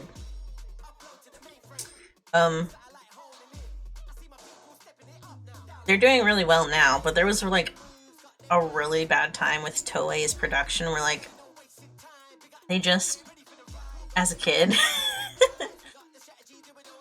I mean, you still read it, but like there was a point in time with Toei's production on the anime where like they were just taking way too long. They were like taking a lot of freeze frames, and there are points where like they take too long. They take an unnecessarily long amount of time to do a scene when they don't need to. So that's the only thing I would watch out for. If you feel like a scene is taking a little bit too long, like the faces of amazement or maybe like lingering a little bit, I would just recommend like fast forwarding it a little bit. You know, doing a little 10-second fast forward. Because sometimes, at some points, Toei starts getting really bad about that. And the recaps at some point get so long, dude. the little episode recaps at the beginning of where they are. But I'm so glad that the live action did such a good job of like capturing things that like it gives people somewhere to start, you know? Good. And it was such a good interpretation. Like, they didn't try to make something unnecessarily new. Like, they didn't try to rewrite something, you know? Colored in black, 4 flashbacks, 3 frames of face. Yes, that's exactly what they do. That's exactly what they do. But I like that live action, like, didn't try to rewrite it and, like, make it its own thing, like, act like they invented the wheel. You know? I appreciated that. They didn't try to do all of that. They gave Garp his hat. I was so happy. I remember I watched it with my mom, like Death Note. Yeah, exactly. And Cowboy Bebop. I mean, I didn't watch all of the Cowboy Bebop live action, but like it felt like that, you know? It felt like it was going that direction. And I was watching the live action One Piece with my mom, because like she's seen me watch One Piece and she knows it's big. Like, she's never seen any of it. And can't I see the colors? Oh, I see. But she never like really got to see any of it. So she watched some of it with me, and when Garp shows up with his like dog hat on, she didn't say anything. But like later, when they mentioned that he's called Mad Dog Garp, I was like, oh yeah, that's why he was wearing that hat earlier, that weird dog hat. And she was like, oh yeah, I didn't say anything about it, but I thought that was weird. But like also, I recognize that he's like the boss guy. Like, you're not gonna say anything to the boss guy about his weird dog hat. I like that like she was able to like just accept it because they did it right. Like, it was weird, but like you know, there's giant shells, snails, like, as bones. Like, you're gonna question that this guy's in charge of the military and wearing a dog hat? You're gonna question that this guy has, like, little whiskers drawn on his face? The humor translated well? It translated so well. There's so many scenes with Usopp where I'm like, my boy. My mom likes One Piece now. She might. I mean, she at least enjoyed the live action. And she, like, understands why it was good. I'm so sorry for you? What do you mean? What do you mean? I enjoy One Piece. I mean, it's not like One Piece is like one of my favorites ever, but like, I still love One Piece, like any anime fans like One Piece, you know?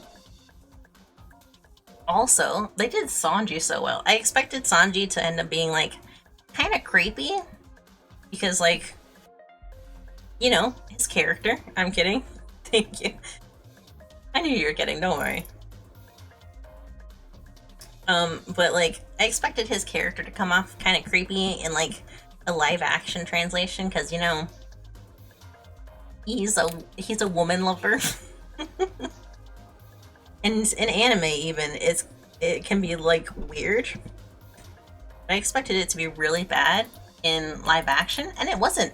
It actually, like, it was perfect. Plays Creep in Radiohead. I've been listening to that song so often lately. I watched a TikTok recently of like this guy who filmed a hot dog in a hallway, and the song Creep starts playing, and it was so good, and I loved it. And I've just been listening to the song now.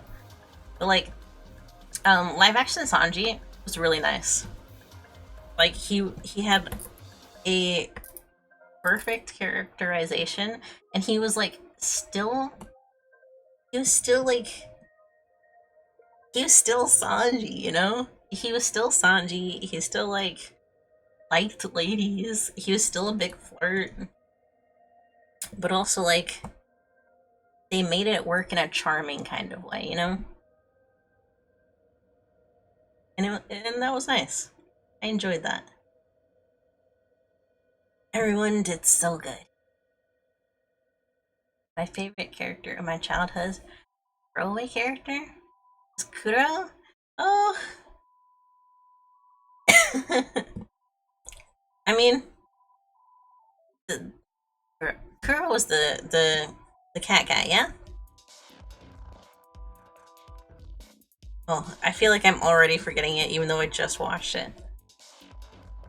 But as a child, I thought he was cool. Yeah, he was really scary, and they did him so well in the live action.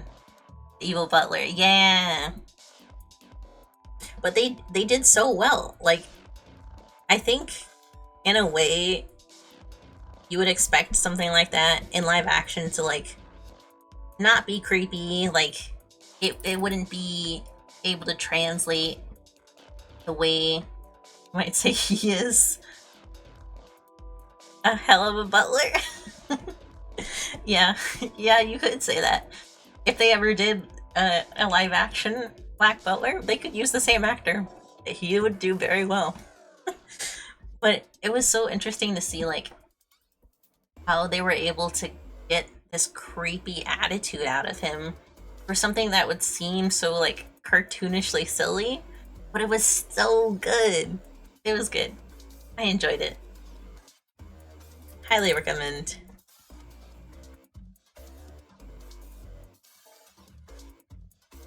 And I think it's just because like they didn't try to mess with like the material. It was good.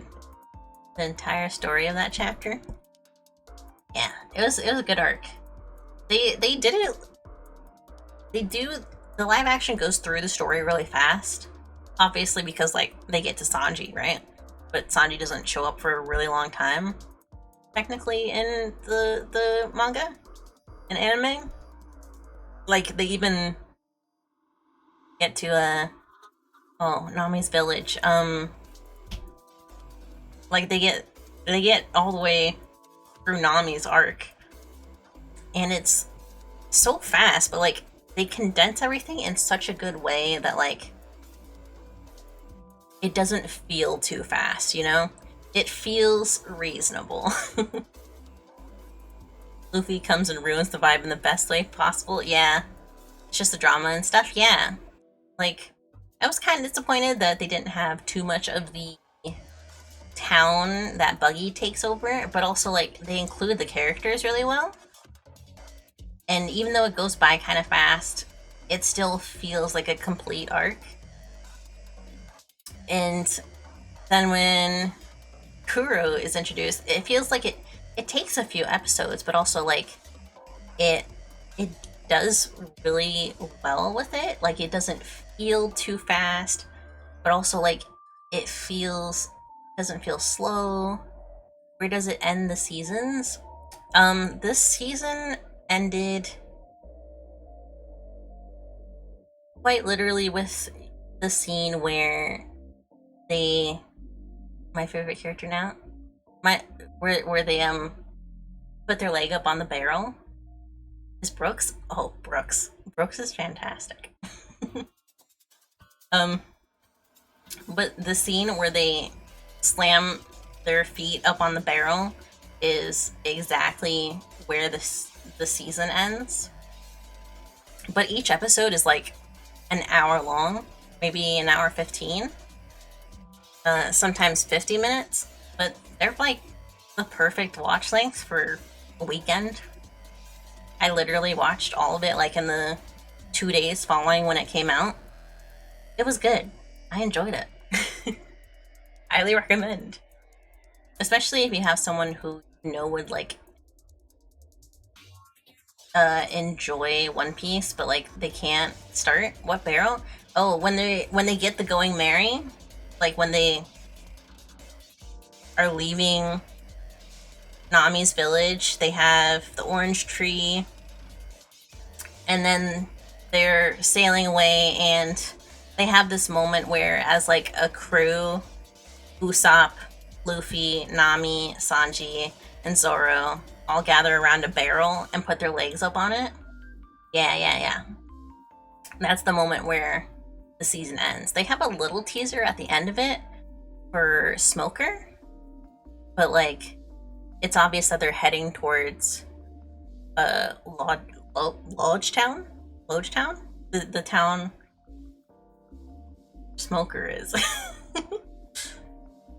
But yeah, it's good. And that feels like a really, like when I was scrolling through the anime episodes to see where that was in the anime, that's like 50 episodes in. Almost literally like 53 episodes or something like that. And they condensed it into like 12, maybe 13. And it doesn't feel that rushed. It feels like everything got a decent amount of time. So I'm excited. After the writer strike and all of that, and all the actor strikes and all that, I'm excited to see if they can keep up the same energy. Okay, I'm done. I mean, I'm not done, obviously. There still needs to be like shading and stuff that needs to happen. Smoker, a living advertisement to smoking since 1999. Exactly. I'm not like done drawing, obviously. It still needs to be shaded. Like, I need to add the lighting again. I can actually probably just put the lighting on top of this.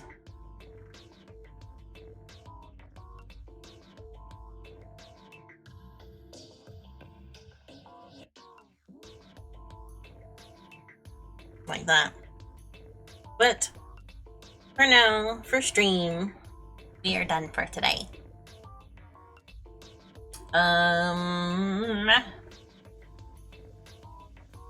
Oh, it looks awesome. Thank you. It turned out better than I expected it to. Let me all of this in a folder really quick. Pull out the sketch. I showed the sketch earlier, but like I did all of my sketches beforehand. This is the initial sketch that I did. Spooky indeed. Good. I wanted something kind of spooky, but not like super spooky. This is the first sketch that I did. I did this off stream. And obviously I kept this bottom left pose here. But I was gonna do my usual 3-piece thing. And I was like, it's not spooky. It's not spooky enough. It's just some dress up. So I went with this one. And I kind of like it more. I like the hand especially. Hand pose. I like the overall feeling. And hopefully after I shade it up, it'll be good. But we're finished for today. Yes. I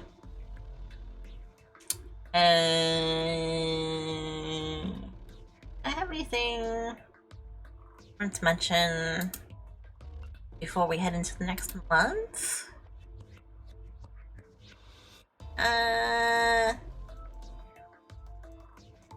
As I mentioned earlier, I'm not scheduling streams next month, but didn't mean to write NB. I thought you meant like not bad. Not bad. Isn't that what that means? Isn't what NB? Isn't NB a thing? Am I crazy? Let me switch to chatting. Oh, I haven't been on the screen in a while, so everything's a little awkwardly positioned. Hold on. Put my pen away. Get rid of this tablet. Remove. Yeah, there we go. I don't have anything super big to mention other than the stream's not being scheduled next. Hey, Mom, I'm on TV. Yeah. I don't use the screen very often anymore because I usually just start and end on the art screens. All that. No schedule next month, but I am going to put like a general gist of what we're going to be playing, what we're going to be doing. It's just not going to have any dates attached to it, just in case I can't like commit to it. All VODs will end up on YouTube.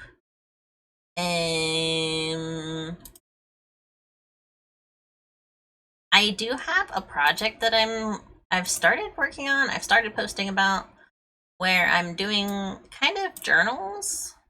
They're not like proper journals, like I won't be talking about my feelings or something like that, but like I'm writing something kind of in character, because I am technically an alien from another planet archiving information on art and stuff here on Earth. So these journals kind of act as a look into what I'm reporting back to my planet, so to speak. But the first one I only have for membership on Ko-fi, because I'm not sure like how good it is. But this next one will be about summer anime, like animes that imbibe the idea of summer, in my opinion. And that one will be public. I'm gonna post it both on Ko-fi for download and on Twitter. And yeah, this is something I'm kind of like trying. They have this show called One Piece. Exactly. It's very summery because like you can see the ocean. They're like these pirates. They're like always surrounded by ocean and stuff like that. It's very summery if you think about it. But it's I'm excited to do this because it's something I've kind of wanted to do for a while. It's like an interesting kind of personal content thing that I'm trying out. Something unique that I'm trying. I don't know how often I'll do it. It'll probably take me a while to like write things out, draw things. Oh, I have something I can show actually before we go. But because of the format I'm doing them in like a journaling kind of format where I like add my own opinions in and stuff like that, I've decided to make, hold on, these. So these are some like mock-up washi tapes. And And I'm gonna use them as like digital washies just to like add flavor text, add flavor visuals. I also have these, which will be emotes in the future if I ever get to do that. But I will be using them as like stickers for now. And I also have photo frames, which I will at some point use as well. This one I'm probably going to use in this upcoming post, but whenever I make these, I'll be posting them both on Ko-fi and on Twitter, and they'll be downloadable little file packets, like almost documents, but not quite. I think they'll be like, I think I saved the last one as PDF. They're all so cute. Thank you. I tried to keep them like to have the interesting like sticker design kind of feel, but also be really interesting. So I'm excited for all of that. But I don't know exactly when I'll have that finished. I'm like still in the process of writing it. I want to like rewatch some of the anime that I wrote down, make sure that like, oh yes, this does feel like summer. So that's also why I watched Blue Submarine #6, which will be on the list. It was kind of a summer vibe, and not just because it's by the sea, not just because it's hot looking outside and all of that, but it's I'm excited to do this. And even if it doesn't go great, even if like nobody reads it or anything, it doesn't matter. It's just something I'm trying out. And if I end up liking it, I'll just keep doing it for me. Because I enjoy journaling stuff. Yeah. That'll be all. I don't think I have anything else. Yeah. So, thank you so much for joining me today. We had one follow today from Darkwolf1987 YouTube. Thank you for the fun chat as well, Pajama. I very much appreciated it. I didn't have anything else. No other follows. Good. All right. I hope you have a good day. It's tomorrow or today. And goodbye.